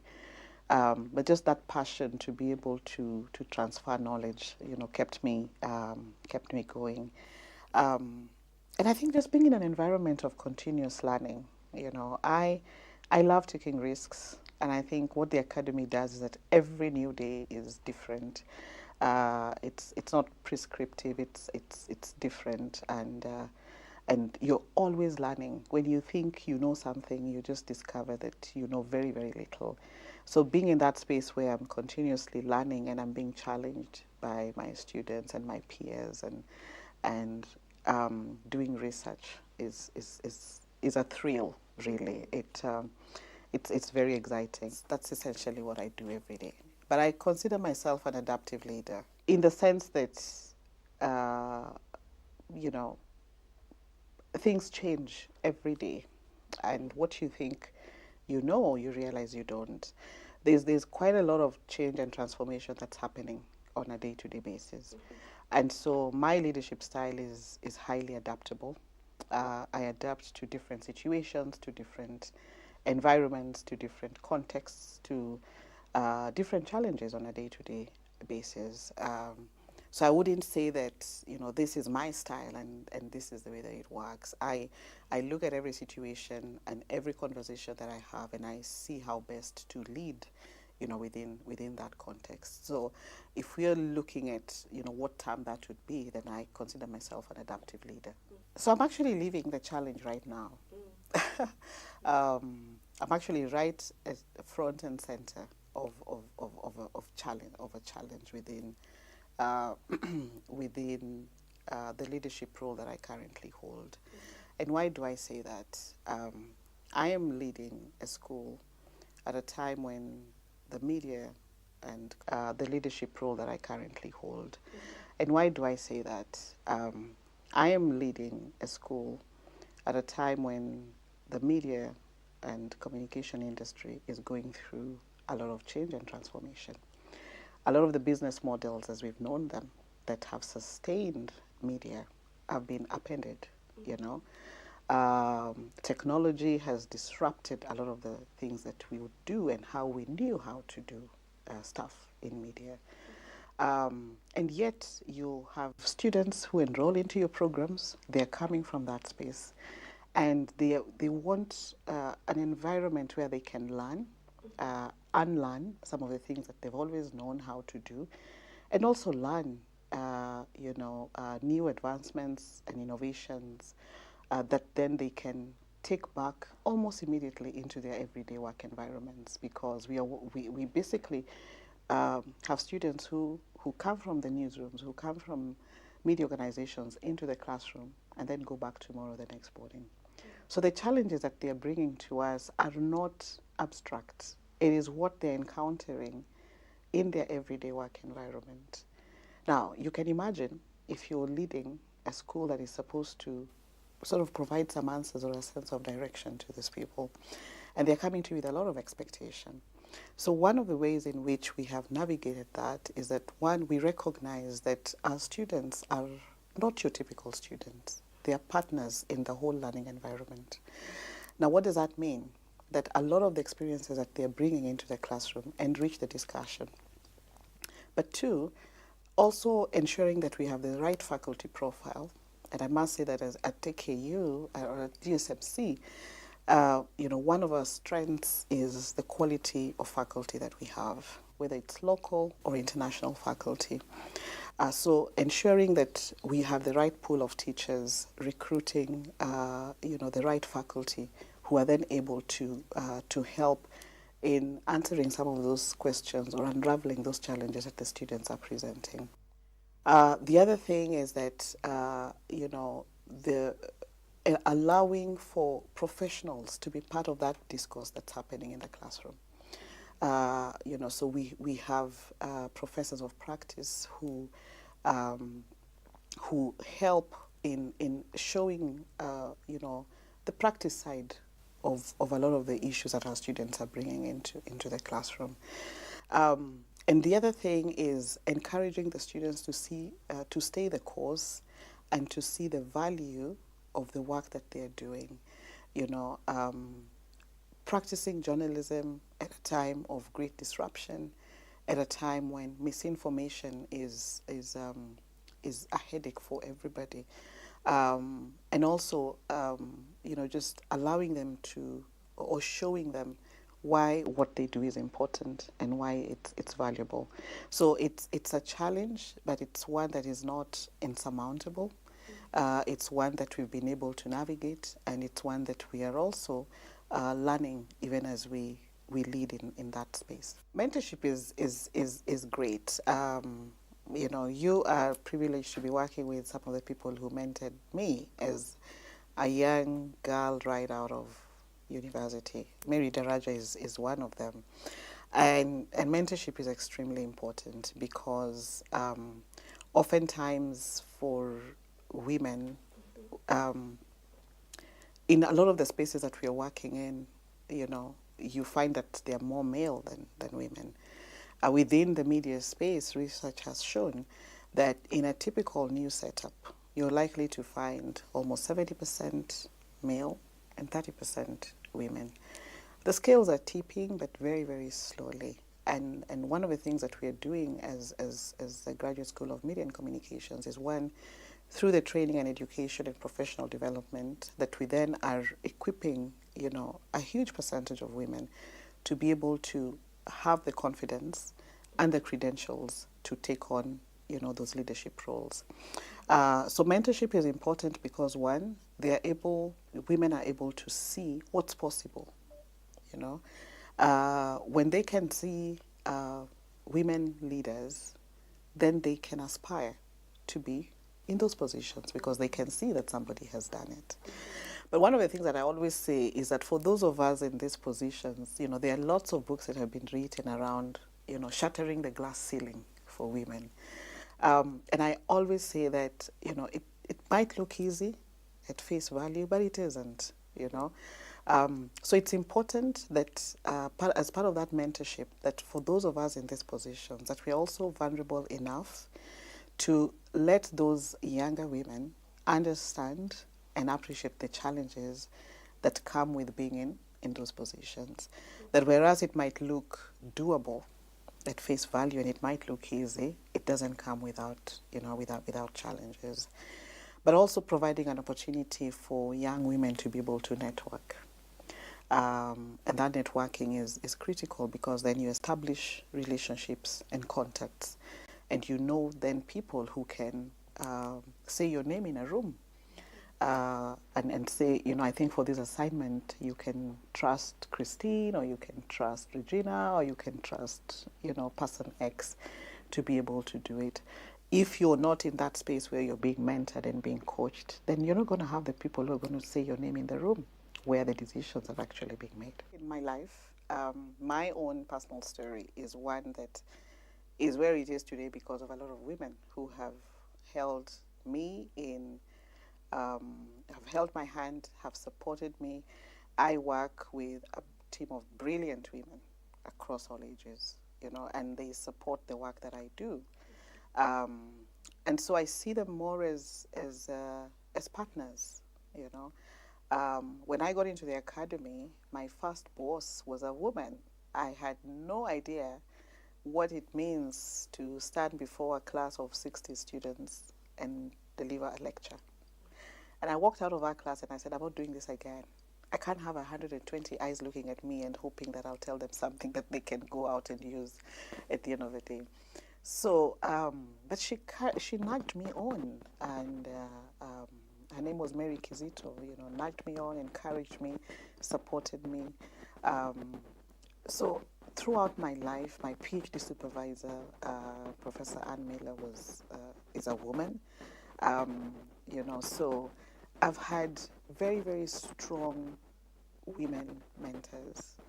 One of the things that REST does is that it provides you an opportunity to step back from everything else. For women, the challenge of exercising leadership is sometimes much more than it would be for men. There are lots of expectations. There are instances where sometimes you have to work twice as hard, you know, and that opportunity to step back, what I call finding your sanctuary, is critical. It's part of an investment in yourself as a woman. So when we think about investing in yourself or investing in women, one is part of that investment in women is also recognizing that they will need time to rest, recharge, rejuvenate. And that then gives you an opportunity to even just rediscover who you are again as a woman. Who exactly am I, and why do I do the stuff that I do? And that's important. You can only be your authentic self if you have time to rest and recharge. So it's critical. I value it. I really cherish those moments where I have a chance to do that. I realize that there'll be days when that's not possible, but where I find an opportunity to do that, I truly take it and value it, because when I then come back from that rest, I'm better at what I do. I have a clearer focus, and I'm energized to take on a lot more. I think women have come a long way. We have come a long way, and we also need to be kind to ourselves. We are doing well. We need to be a little kinder to ourselves, and to take care of ourselves in everything that we do. I think for society places a burden. We nurture, in our family setups. We are role models for a lot of women who are looking up to us to be mentors. And in all that, sometimes we push ourselves too hard, and we think we're not good enough.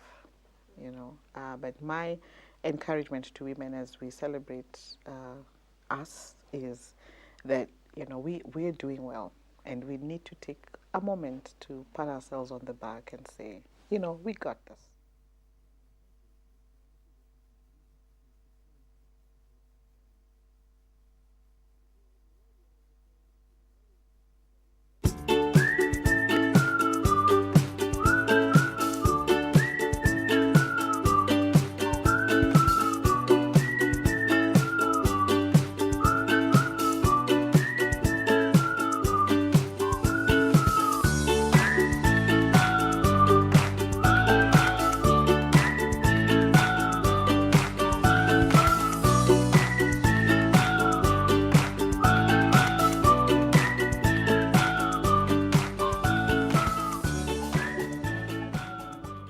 All right, and good morning to you. Happy New Year. Many thanks once again for joining us on this morning show, the #1 morning show in the 254, okay? Why in the morning? That's what you can call us. And we're so happy and excited to be right here for you. First things first, let us know where you're watching us from. We love each and every time you talk to us, and that's why we share everything on our social media. In just a bit, we'll be loading up the question of the day, and as well as the poster of the day. So engage with us and let us know where you're watching us from at Y254 channel _ on the ground and the rest of the platforms. And we have a TikTok as well. And personally, mine is at Brian Sanko 101. Now, as we delve and kickstart this year with gusto, we are also asking you, how have you just set yourself up for this year? I know this year is going to be fire for everyone. And so that's why we're going to talk about matters, making up New Year's resolutions. Have you met them? Have you written them down? What are your goals and dreams? Where do you envision to see yourself for the better part of this year? I believe also for the first quarter, and then the second, and then the last. So that's what we're delving into and much more. And so we're inviting you as well to let us know if you've jotted them down. We'd love to hear them. And I'm being joined live in studio once again by Wainaina Gishere, student from University of Nairobi, alongside Revia Rachier, not Ambrose Rachier, Revia Rachier, yeah, from Strathmore. Karibuni sana. Now, let me start off with you because you're next to me. When it comes to writing down where you want to see yourself, sometimes I believe if you are a person who's fearful, because in so many other years, people say, you know, if you write something down, you're going to jinx your year. If you say 2025 is going to be the very best, and then it turns out there's something. And then there's people who are already naming the year to be, I don't know, a year of what. And I don't know how that affects as well the achievements and successes that you envision for the day. But do you advocate for people to write down the things that they want to, you know, achieve for the better part of the year? Writing down what you want to achieve for the better part of the year is the first step to accepting that it's what you want to achieve in the part of the year. It's actually saying that you can't just wake up today and say, this year I want to be famous, right? How are you entitling to be famous? How do you want to make it to the end of the year? You want to become the richest person on earth. You can't just wake up one day and just say it and not have a plan that you're going to say to do it. Yes, you'll say it, but what are the steps you want to take?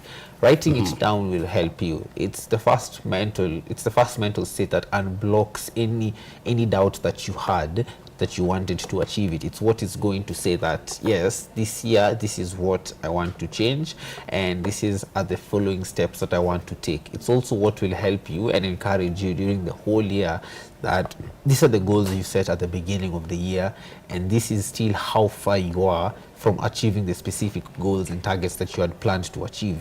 And it also creates a diverse option for you to see how you want to move on in the rest of the year. Right. Yes. Interesting. Wainaina, I believe most areas that should be focused on include career, a lot of career, personal growth that includes now health, and as well as what else? Even finance. That includes things that can help you, say, experience a better year. For Gen Zs and young people like you and I, how could we, I'd say, position ourselves for success in terms of now the resolutions that you make career-wise? What are some of the things that you should consider and put into together so that you have a successful career for 2025? I believe we'll first start by having a very clear plan. Where do you want to be in the next maybe 30 days, 50 days, 1 month? All those, like, have a very clear plan. And by doing that, you have to have the different subsectors. For example, if it is on your health, how many kgs do you want to have in the next 10 days, 2 weeks, 30 days? Do you want to reduce or to increase? So your diet as well. Okay. Your diet. That brings on how you'll manage your diet. The other thing is on finances. How much do you want to save in the next 50 days, 100 days, 1 year, 2 years? What do you want to own? What property do you want to have in the next 2 years? That is having a very clear plan, penned down in such a way that every day that you wake up, you'll have a reason to wake up. That is it. And have it done in a place where every day when you wake up, that is the first thing that you see. Right. You have to, even if it is in your mind, you'll have to train yourself such a way that when you wake up, you remember, today I have 3 goals. My health, finances, and my career. Yeah. That is it. I think the career part is very important because now we are living in an era of social media where I'd say young people have a lot of opportunities in their hands. You mentioned the word famous here. What are you going to do to be famous in 2025? Does fame earn money? apart from people knowing your name, remembering your face, or people can put the face to the voice or the voice to the face. Is it? But if maybe we can talk about it a little, because even last year with the Gen Zs, the people who were prominent, they managed to be, included in some 1, 2, 3 things that are helping them move ahead with their life. So when you talk about social media, fame, and then now career, I think they're very powerful tools for Gen Zs in 2025. I believe fame doesn't translate to being wealthy, or it is how you manage your fame. You can be very famous but very poor also. Right. It doesn't earn you an income. How do we ensure that at least fame can earn someone an income? How can we do that? What is the plan for that? Can we have a structure in such a way that as long as maybe you have 50,000 followers, or like on IG and all those other platforms, when you post something, you have a certain number of likes. How do we tap in that social media whole movement and all that? You've talked about the Gen Z. We've had very famous people going for political positions. I can name them. Someone was a Kikuyu radio presenter, went and vied in Njoro. He failed. Fame doesn't mean you can have something. We've had very famous people going for political positions in different constituencies, and it has been proved that for you to be famous, it doesn't mean you'll succeed in certain fields. You can be very famous, but at the ground, people don't want you. So how do you manage your fame? Are you famous because people hate you, or are you famous because people love you? Yeah, we've seen even radio media personalities, or somebody just did something on TikTok, they danced to a trending viral song or excerpt, and then within a few months they are appearing somewhere as an influencer, as a representative, a brand ambassador, even a radio personality. I think it happened to Aziad, who danced to a tune that year, and he became a media person, even though she was pursuing it as a career in a higher learning institution. So I think social media is very powerful in terms of, at least, like you said, if you have a strategy of monetizing it and making it into something meaningful, I think it can give you results. But I want us to delve into now, what are some of the things that young people can set as goals? Individually, of course, you have those that you want to. So in a general outlook, what are some of those things that young people should set as, this is my New Year's resolution? Or maybe let's say the common ones that people make and eventually they also end up not achieving or achieving, Okay, I wouldn't know exactly what the common goals people set in the beginning of the year, because we're all different, that's one thing. We all have different things we want to achieve. But the one, I'd say the one common mistake, if I'd say it, that we all make is how we set our goals. We set a goal that one is unrealistic or is too big to achieve. Is that a goal that's too big to achieve? Or a dream that's too big? Now that's the thing. You set a goal that's too small. I mean, not let's say small, but let's say too big. Let me stick with the too big. Okay. It's too big to achieve. And why am I saying it's too big to achieve? You want to do something, and the timeline you have put for it is unrealistic, right? Not that the dream is unrealistic. So let's say the timeline now. Yeah, the timeline. Because the dream can be too big, but how many? Because he mentioned a structure of like 10-year plan at some point here. The bigger you dream, the better. That's always my philosophy. So the timeline now comes into play. Yes. Personally, if you usually look at, if I usually meet people, I usually tell them, my dream one day, to play for Chelsea. That's as a footballer, to play for Chelsea Football Club. That's like a dream. But I can't just come and say tomorrow I want to play for Chelsea. You see, it doesn't make sense because I haven't taken the steps that need to be there. They usually, this is how I believe my sister has always told me if I want to make dreams to use, she has a motto, she says SMART, right? Right. It has to, so it has the code, SMART is an abbreviation. Yeah, it's like a code word. Yes. Okay. So the first S, what does usually S stands for? SMART. It has to be sustainable, right? It has to be measurable, it has to be attainable, it has to be realistic, and it also has to be time bound. So within the goal you're setting, how is it? What is the structure to your goal? Is it measurable? Is it accurate? Can you be able to achieve it? Is it realistic with the time that you have given it, the time frame that you have allocated for it? So when you're setting a New Year's resolution, this is a few of the main things that I personally would advise you to look at. Make sure that the goal you're trying to achieve, you can achieve. Not that day one, January 1st, January 2nd, January 3rd, 4th, 5th, 6th. Like what can be exactly unrealistic if you were to set and say, hey, oh, so you say you want to do ABCD, but that's a little bit unrealistic. Best of all, on these factors, these and that, if you were to point it out. Just as you've said right now, no dream is too big, right? But you cannot say that by the end of the year, you want to do what Elon Musk has done. That now I would go and say You say it's unrealistic, right? It's unrealistic because this is something he's not just developed in 6 months. And even if you sit down and analyze it, 6 months is how you can be able to get at least to the surface, finish scratching the surface. You can't say that you want to become the richest person in Kenya in a year. You can compete to be the richest person in Kenya, but not in a year, because we already know. Can winning the lottery make you rich instantly? Yes, winning the lottery can make you rich, but can't make you the richest person, because being rich, we usually look at your net worth, And net worth and wealth is away from money. It's about assets and their valuation, yeah? Also, if you minus assets, the one thing, if you compare Kenya and let's say Bill Gates, Elon Musk, their assets or their net worth is mostly about them as a person. What do I contribute, right?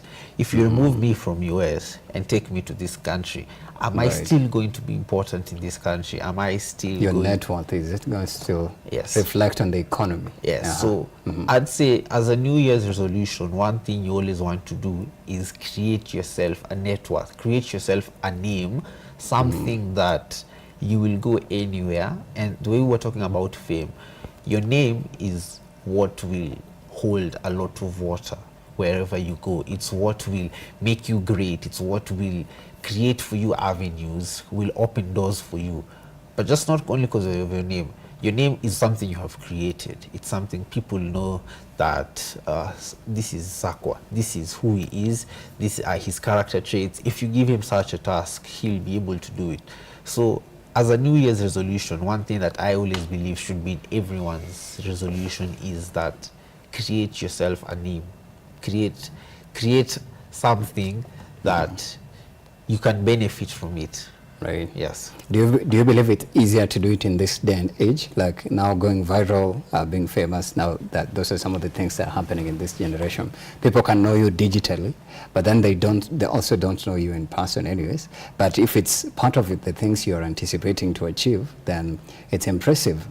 It's one of the steps towards it, because you can't say that you want to be known by people physically and yet you're scared of them socially on social media, right? Yeah. This is where you usually see about introverts and extroverts and get all those debates.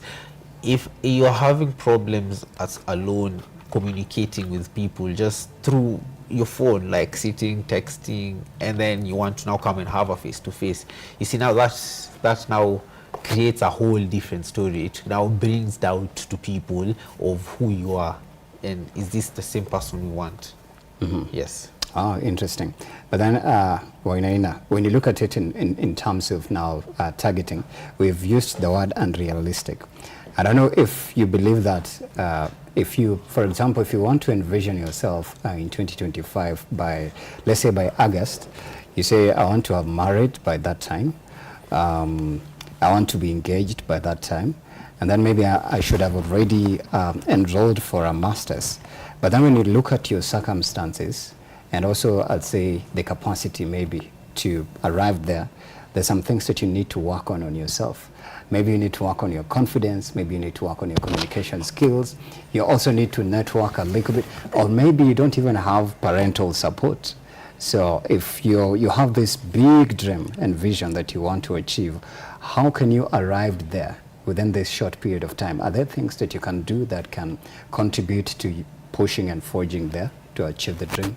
I believe and I think the thing on unrealistic dreams, it is something out of like it doesn't exist. Okay. Mm-hmm. So that is number one.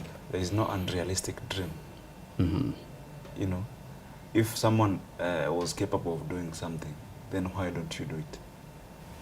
Mm-hmm. It is not about being unrealistic or being very big. It is having a clear plan. You understand? Like you want, for example, you can give an example. You want to be the president of Kenya. By which year? Maybe 2027. At maybe today. What are the odds? But now you have to calculate the odds. Yeah. And then when you have the odds, how do you conquer them? Mm-hmm. You understand? Like for Yeah. example, it's finances. You have to know how many people. How do you finance your campaigns? Yeah. The other thing is on people knowing you, like your Yeah. brand. On ground. How do you do yeah. it? On ground really matters. Yeah. For ground, how is your relationship with your subordinates? Now, how do you do it? Yeah, strategy. Yeah, understand? Like you have to have a very clear strategy. So if it is, you've talked about timelines. Timelines are very important. You have to have a dream, and if you have a dream with no timeline, that is not a dream. You can say I will be the president of Kenya when. Yeah. You want to marry by end of the year when? When?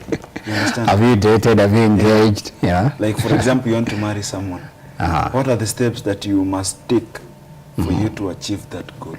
Right. Have you identified someone? Have you, all that process? Have you worked on your mental well-being? Because there's people who have, well, you said, peer mental health issues. How do you communicate? How is your personality? You know. So how are your friendships? Because I believe friendships as well can lead to marriage. You know. Yeah. In fact, they say become friends first before you do the thing. You know. Now, big dreams can be dissected into smaller segments which you can work upon. For example, you want the example I've given on being a president. That is such a huge dream, but when broken down, it can be possible. For example, the thing on the strategy on fame, the example of Murara Kebaso, he did it in a very small period, and if elections were done when Murara was would have been on the ballot. he would be on the ballot, and people would have voted for him. Yeah. You understand? So there is no such big dream.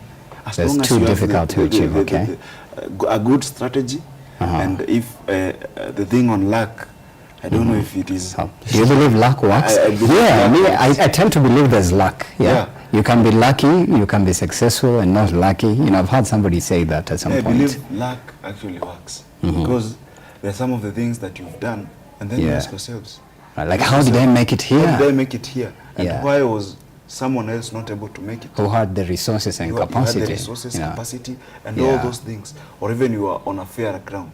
Right. Why was someone else not able to? Yeah. Why were you chosen? And why were you chosen? Yeah. I think number one, you have to have luck. Maybe the thing on luck. You say God's grace. A higher supreme being can come into effect on luck. Yeah. If you're a Christian, you have to believe in maybe in God. Have a faith. Have of faith. Your preference. Yeah. So those are some of the things. Number one, you have to dissect that big dream. Dissect it into smaller segments. Right. Yeah, you can't move a hill as it is. You have to start digging at the bottom. Yeah. So before kwea mlima here, wanasema mlima ilishaguzwa kitambo. But anyways, I think 2025 is bound to be eventful as well. When you look at some of the things as well that most young people are anticipating, maybe let me come back to you, Ravia. In terms of social media, I think social media has played a huge role, even in making people like Nakazma famous. If you were to look at it from your experience on ground, even as a student, what are the things that young people mostly hope to achieve as they navigate through their social circles and the conversations they have? Like, you could probably read and deduce that this is similar to what I want. Yeah. This is similar to this person that we follow on social media. I definitely want to achieve something similar to that. Maybe what are some of those common ones that maybe you've heard, read about, or come across? The first one I'd obviously say is an avenue to express themselves. Everyone Once a from podcast. everyone from childhood, there's something they want Yeah. to express, right? Yeah. They was, Sharing their stories. When you were a child, I'm sure we all grew up saying, I want to be a magician, I want to be like Superman. But Yeah. growing up, you realize you have talent in things, and then you're like, okay, You can I'm good at sing, you this. can dance, like you can play soccer. Yes. Which you're saying you become a professional footballer. Yes, so those are one of the things you sit down and you look at, and you're like, 2025, okay, 2024 I did this, 2025 maybe I'm expecting this to happen somewhere that will create an opportunity for me, right? I'm not sure if I've ever talked about it, but content creators, those are one of the biggest people right now in Kenya, I can say, are like one of the greatest influencers, because they're always creating content, they're trying to relate with things that are happening to us, they're trying to They give opinion. Yeah, they you give know. opinions. Like somebody is interested to say, hey, sasa sako atasemaje kuhusu hii kitu. And that keeps people visiting there. I think that's interesting. Yeah, so they try and see, they try and relate with people on their day-to-day life activities. And this is like a talent that they have found that makes them happier, you know. I think, I'm not sure if people were actually to take their time and look at content creators who are there right now and people who are still upcoming. There are several. If we start mentioning them right now, we will never come to an end of the list. But I think that's one thing that they look at. You look at musicians, people who are singing, you know, there's something they're expecting out of the at the end of the period that they're singing. I know a musician like this, he's called OJ, right? OJ Right. Baby. He sings different, yet he's still a student, right? So at the end of the time he's a student, there's something he's expecting Right. to have blossomed in his music career. When I was saying content creators, let me see, who do I know? Azid is famous. Yeah. Azid is a good content creator. Yes. Aziad. Aziad. Like Crazy Kena. Mark Moas, we have Ortiz, that is Flacco. we have Blue Right. Blue Socialite, we have all about guitar, we have Tada. There are so many that I was saying, if you sit here and you start mentioning them, it's going to be a whole The list is endless. Okay. endless. So entertainment wise, I feel like youth, Gen Z, and people who are coming up are trying to see how 2025, how the government, how private sectors are going to create an avenue for them to express themselves. Yeah. We're also going to be looking at how in the end run, if somebody decides they want to be an entrepreneur, what are the difficulties, what are the roadblocks that they're going to come to and want to achieve, you know? Yes. Right. Wanina, I think I want you to sound off on the same, but in a sense that, for example, somebody who has a goal of this year, I want to be financially stable. I don't know if there's such a thing as financially stable, but on our entrepreneurship segment here, I've interviewed a couple of finance experts, economists as well, entrepreneurs, and I usually ask them, what is your relationship with money? How does money work for you? There's one who said, there's no such a thing as financial stability. He said, in fact, he answered it and said, money and wealth is a mindset, yeah? So what you have mentally is what manifests physically. But then, literally, when you look at it in a context of, I want to be financially stable by end of this year, or maybe mid-year, how can you work towards being financially stable as a young man? I believe financial stability depends on everyone. You can have a billionaire who is not financially stable. Understand? We can have someone earning 4 figures. They're saying is financially stable. It depends, as you've said, your mindset. Right. For example, for me, I believe for you to be financially stable is you'll have maybe a good, maybe what kind of the car that you drive, you are able to fuel it. Number one, you're able to pay your own rent in a good house of your own view. Maybe you can say 2-bedroom house is what I see as, if I can be able to pay a 2-bedroom house in Karen, then I'm financially stable. If my kids can be able to go maybe to some international school somewhere, then that is financial stability to me. So you work to reach that point. What have you put in your mind? For example, I can say, the moment I'll earn maybe 200,000 or 200,000 per week or per whatever timeline you have, then that is the point that I'll say I'm financially stable. Then I'm able to, I have the ability to keep a family. Right. That is one thing that, but for you, as my philosophy is, you want to be financially stable, have a strategy. Strategy is everything to me. What strategy do you have? You want to earn that maybe 10 million a year or whatever amount that you want. What are you doing to achieve that goal? Right. Yeah. My friend has said he wants to be a player, A footballer. a Yes, footballer soccer star. in the Premier League. Chelsea. Chelsea. For that matter. To be specific, to be very specific, yeah. Yeah. Right. The What biggest are you team. doing to The achieve biggest that team. goal? Okay. Maybe I can say I want to be an MP. What am I doing to achieve that goal? Right. Yeah. So it's about strategy. You have to strategize on everything. I believe strategy is everything. Yeah. You want to build a home, a house. How do you plan to raise that amount? Maybe the house requires a certain amount of money. How do you Yeah. plan Right. to raise that amount? Okay, there's an interesting outlay here, and I want you to react shortly, and then I come back to you, Revere. Says, first, take time to reflect on your life. And it says, consider some areas where you should improve, whether it's a goal that you're carrying it over to the other year. And that, again, will touch on matters health, career, relationship, personal growth, small achievements. So how does reflecting maybe help in escalating or adding speed and flavor and force as well to arriving at what you want to achieve as a New Year's resolution, reflecting on your life specifically? Maybe you can reflect on, you made goals last year. You were able to achieve maybe 70% of them. What made you achieve those goals? Those are areas you can maybe improve on. Then you said you'll have maybe for the rest of the 30%, you didn't achieve the goals. Why didn't you achieve those goals? What bad you? That is one, that is, you have to identify. And there's that thing that we were being taught in school that was called, is it SWOT? Yeah, or something the of SWOT analysis, the SWOT analysis, strengths, weaknesses, weaknesses, and the rest. And all those, you have to identify them. That is, actually SWOT is what we are calling reflecting. Yeah? Yeah. Yeah. Doing a spot check. Yeah.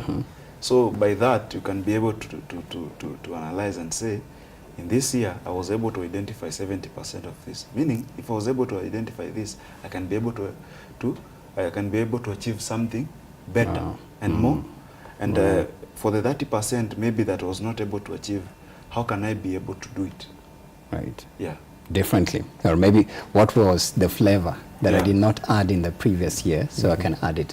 And I think this year as well, we're looking at massive numbers of things working out online, from AI coming in. Here they're adding, Sam Altman is adding something called Open General Artificial Intelligence. Yeah, they're coming up with such things to just aid life. So we are moving into a more, let's say, virtual world as compared to what we had in 2024, 2023, 2022, many other previous years. But then I'm looking at a young person who says they want to have, say, better relationships. I want my New Year's resolutions to be, I want to have more friendships, I want to date more, I want to go out there more, I want to socialize and have this community of people. In fact, we call it social capital. Who knows Revere? What is the circle of his friends? How supportive are they to him? How can they approach it and hack it as a New Year's resolution? First of all, it's mental, right? It's all about how mentally prepared you are, because one thing you realize when it comes to the topic about friendship, it's usually mostly like two-way thing, right?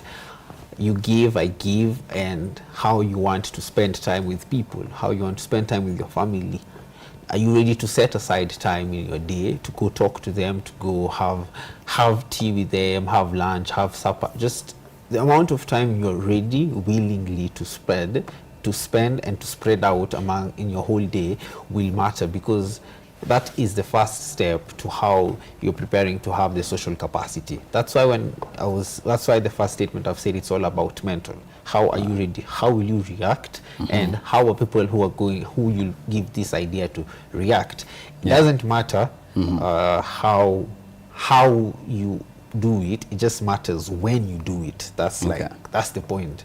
Right. You might decide you just want to stay at home with your family and watch Netflix, and have popcorn. Like that's just up to you. But now the point is, mentally, how have you prepared yourself? Are you ready to do it? I'm looking at a person who says, I have social anxiety, you know, I can't interact, but yet I want to be there. Or maybe my personality is, I'm introverted, or an ambivert. They say an ambivert is stuck between an extrovert and an intro. So you're saying, you know what, I can't do this and that, but yet I want to be there. So how can you work on your weaknesses that, I'd say, keep on say cropping up and preventing you from getting what you want, especially as you begin the new year? Baby steps. The main word there is baby steps. There's no way we can ever rush that, because it's something that is in you. We don't know, people don't know if it's since birth or like something in your life in a stage happened and then you just became an introvert. But it's usually mostly baby steps. Of course, there's that one friend you'll have who can help you, you know. You talk to them, you branch out, you know, he introduces you to his friends, and slowly by slowly you figure out that you're talking to people. But then the most important thing I'll say is that it never matters how big your friendship circle is, or your social circle is.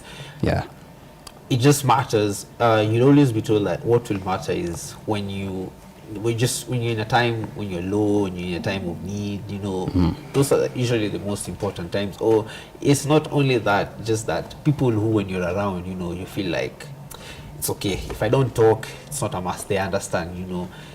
That's the importance. You can have 1 million friends. You can have 1 million people knowing you, but of the 1 million, it's just 5 that, you know, you can talk to, you can interact Or with. they know you. They know you on social media, but they don't know you in real life. Yes. Okay. Yeah. That's really interesting. Yeah.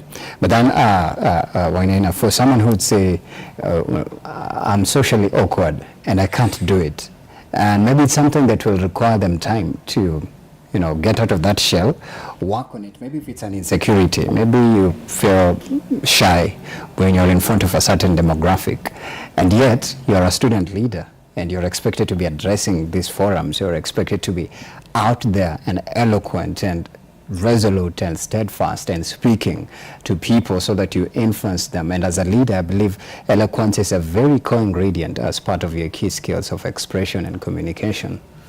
I have a personal experience of some people who I know, very vibrant in campus WhatsApp groups, calling themselves student leaders, but no one knows them physically.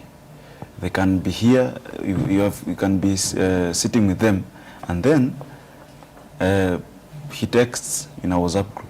Then that is when you identify the person. He calls maybe themselves some funny names, so that they won't be identified. Very famous, but they have never come out. They are always faceless. People know them, but they don't know. Like they don't know the actual like person. physically they don't have that touch and connection. You and can't feel, point out someone and say this is the person that yeah. was saying a certain thing. Right. So I believe but those, digitally they have a face yeah, and they have a a name. Yeah, and a name. Like they and a have built, voice as well. Yeah, they've built a certain brand in some sort of way. Like people follow someone, they follow that account and the person behind that account, but they don't follow like a certain person that they can point out and say this is the person behind this account. But when that account takes something, people will follow. Or tweet. I think a good example is Amerix. Yeah. Initially we had never seen his photos until they were shared. Yeah.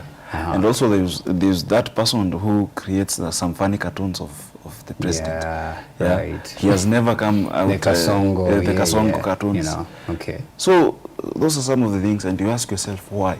Why should someone be faceless? Is it insecurities on maybe people knowing him?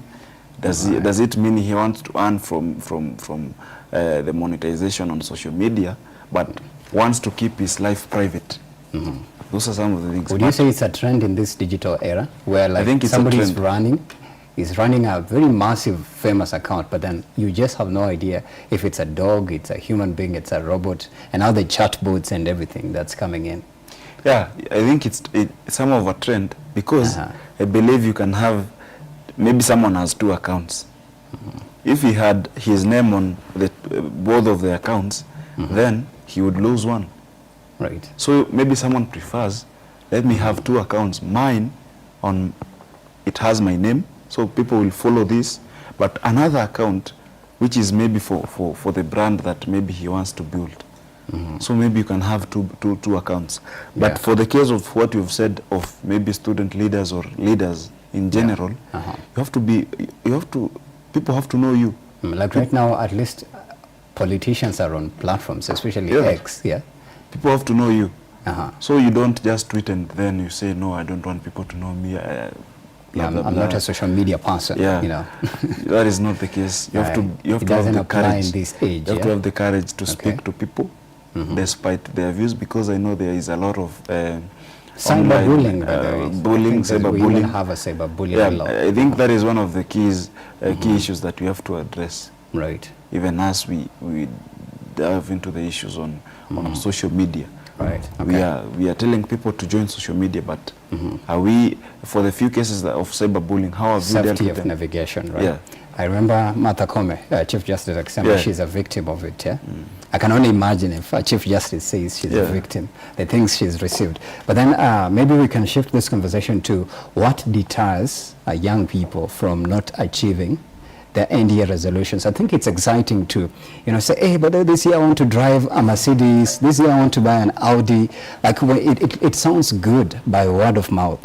And it looks pretty on paper when you write it down. It looks good on paper, like the adage goes.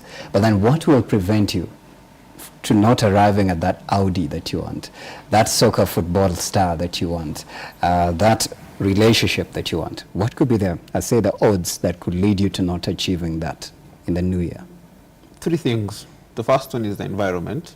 The second one is opportunities. The last one is procrastination. Right.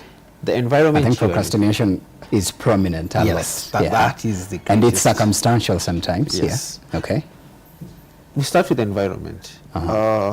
There was a time, I think, at the beginning, I said something about unrealistic goals. These are the 3 things that I meant about unrealistic goals.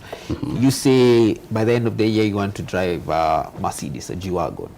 It's not unrealistic. The thing is, one, the environment you are in, right? What is it that in your environment is helping you bolster your chances to what you want to achieve? Right. What are the things that you can avoid, or what are the things you can do to make your way there? Even to avoid, to make your way there. And then the opportunities. What opportunities are arising?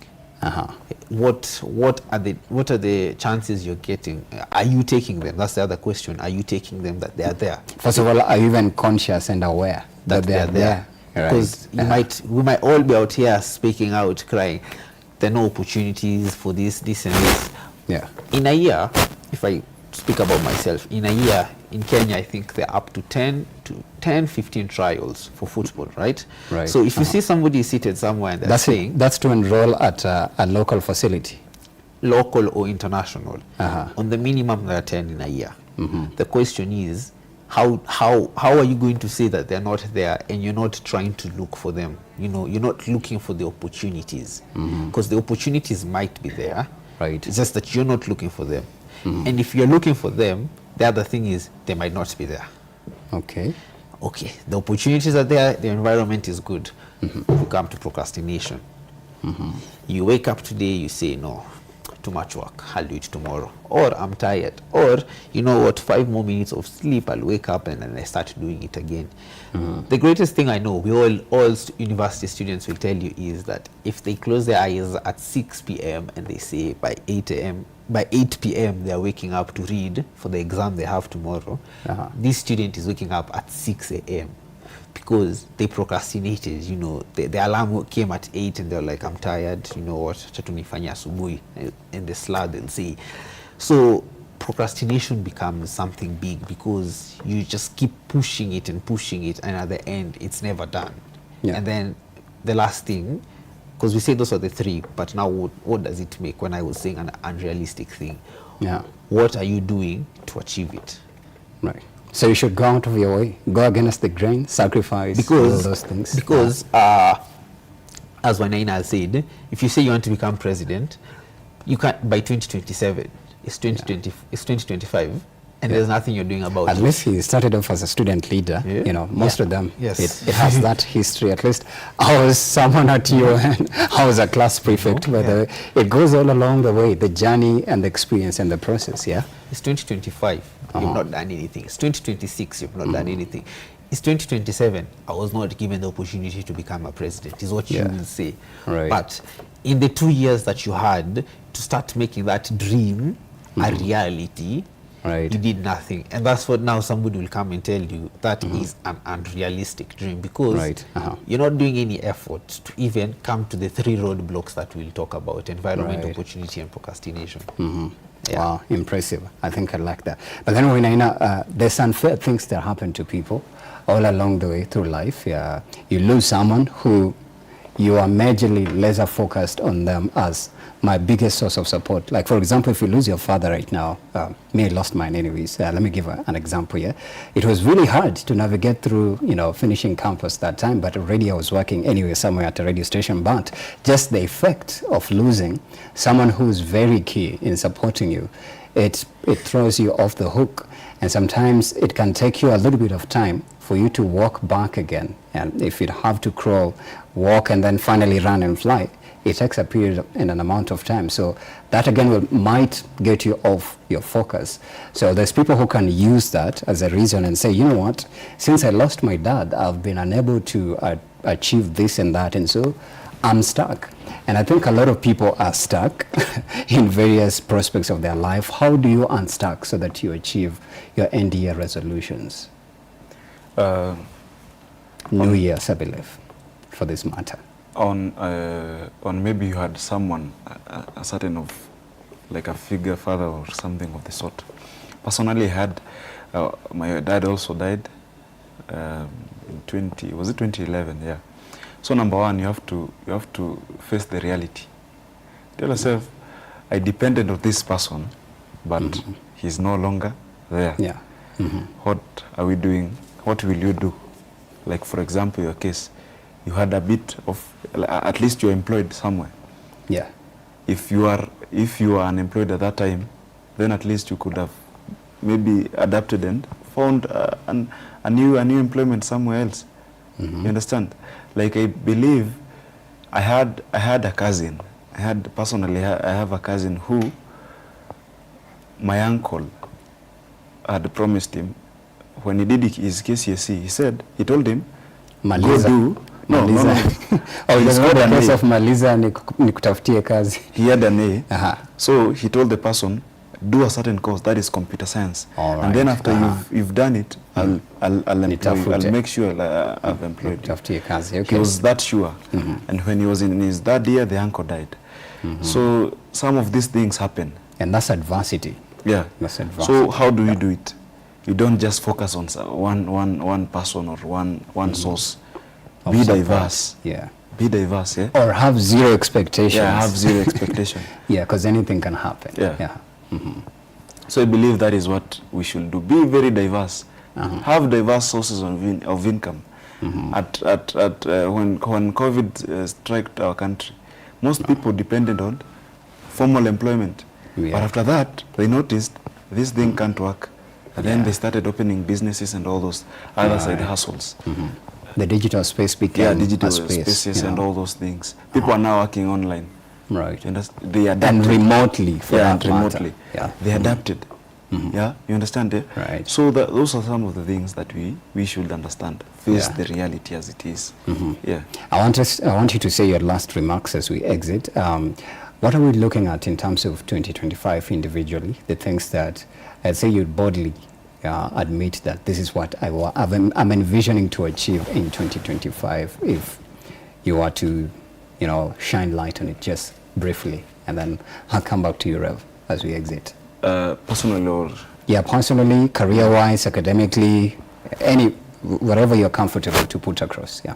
I believe personally, we are waiting for the direction that the former deputy president will give. And we are looking on if we will launch a party or if we'll join the other parties, that is Jubilee and the other parties. We need to unite the youths of this country. That is my goal for this year. Right. We need to unite the youths for this country. Are you working towards that I'm space? working, personally, I've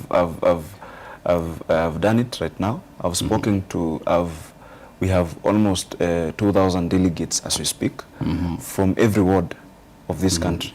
Right. We are now identifying the other sectors. There is the women sectors and all those things. But my focus is on the youth of this country. And the main goal is 2027. We need at least that, if not 50%, 30% of government being government positions being given to the youths of this republic. And that will only be possible if we unite and stand and have as sort of an organization. So that is, we have to unite, not we have to be tribeless. Right. We have to be it doesn't matter your color, your gender, and all the other aspects. What we want is, for example, we want youths from the medical sector, from the business sector, all the, in a certain region. What are the farmers, all the other aspects. Let us do away with the thing of businesses, tribe. in fact, the SMEs. The SMEs. Yeah. How can the youths benefit from Tap all into these things? Now with technology. Yeah, that is my personal goal for this year. Wow, impressive, impressive. I trust you will achieve it. Wow, okay. For me, unlike normal years, I'd say this year I want to do two things that contradict themselves: being selfish and being selfless. Being selfish is as in whatever goals I'm setting for myself this year, I want to ensure and envelop myself into them. Create a lot of time for myself to ensure that I achieve them. Being selfless, being able to help others, you know, being able to contribute to the society, to the community, back in ways that can help me or even help the community itself. I think personally those are my two main goals that I'm trying to achieve this year. Okay. Yes. Sijasikia mtu akisema nataka kudate, nataka the usually common stuff: relationships better, mental health issues. This time round is sitaki makasiriko. I've not had. You know, generally, I think that there's some social aspects, right? Like, you know, so if you're not ready for them, you're not ready for them. You know, okay, you can't force them. Absolutely, and I think we can put a clause to that. Ulisema social media yako ni at master_reeve. That's my Instagram and the rest. All right. What about you, Winaina? Mine is Winaina Gishere, Winaina_Gishere in all platforms. That is X, Instagram, LinkedIn, and TikTok. All right. Thank you so much both for sharing your insights. I think you've been a common face on this show since it began till the very end, this segment here. And I appreciate your time and your riveting insights for coming through. Karibu sana. And we also say karibu sana to you for watching from exactly 7 a.m. to 10 a.m. Happy New Year. We can't wait to see how 2025 unfolds for you, because we'll be always right here for you. My good name is Brian Sanko at Brian Sanko 101 everywhere. And then at Y254 channel. We'll definitely see you tomorrow right here, bright and early. Happy New Year. See you tomorrow.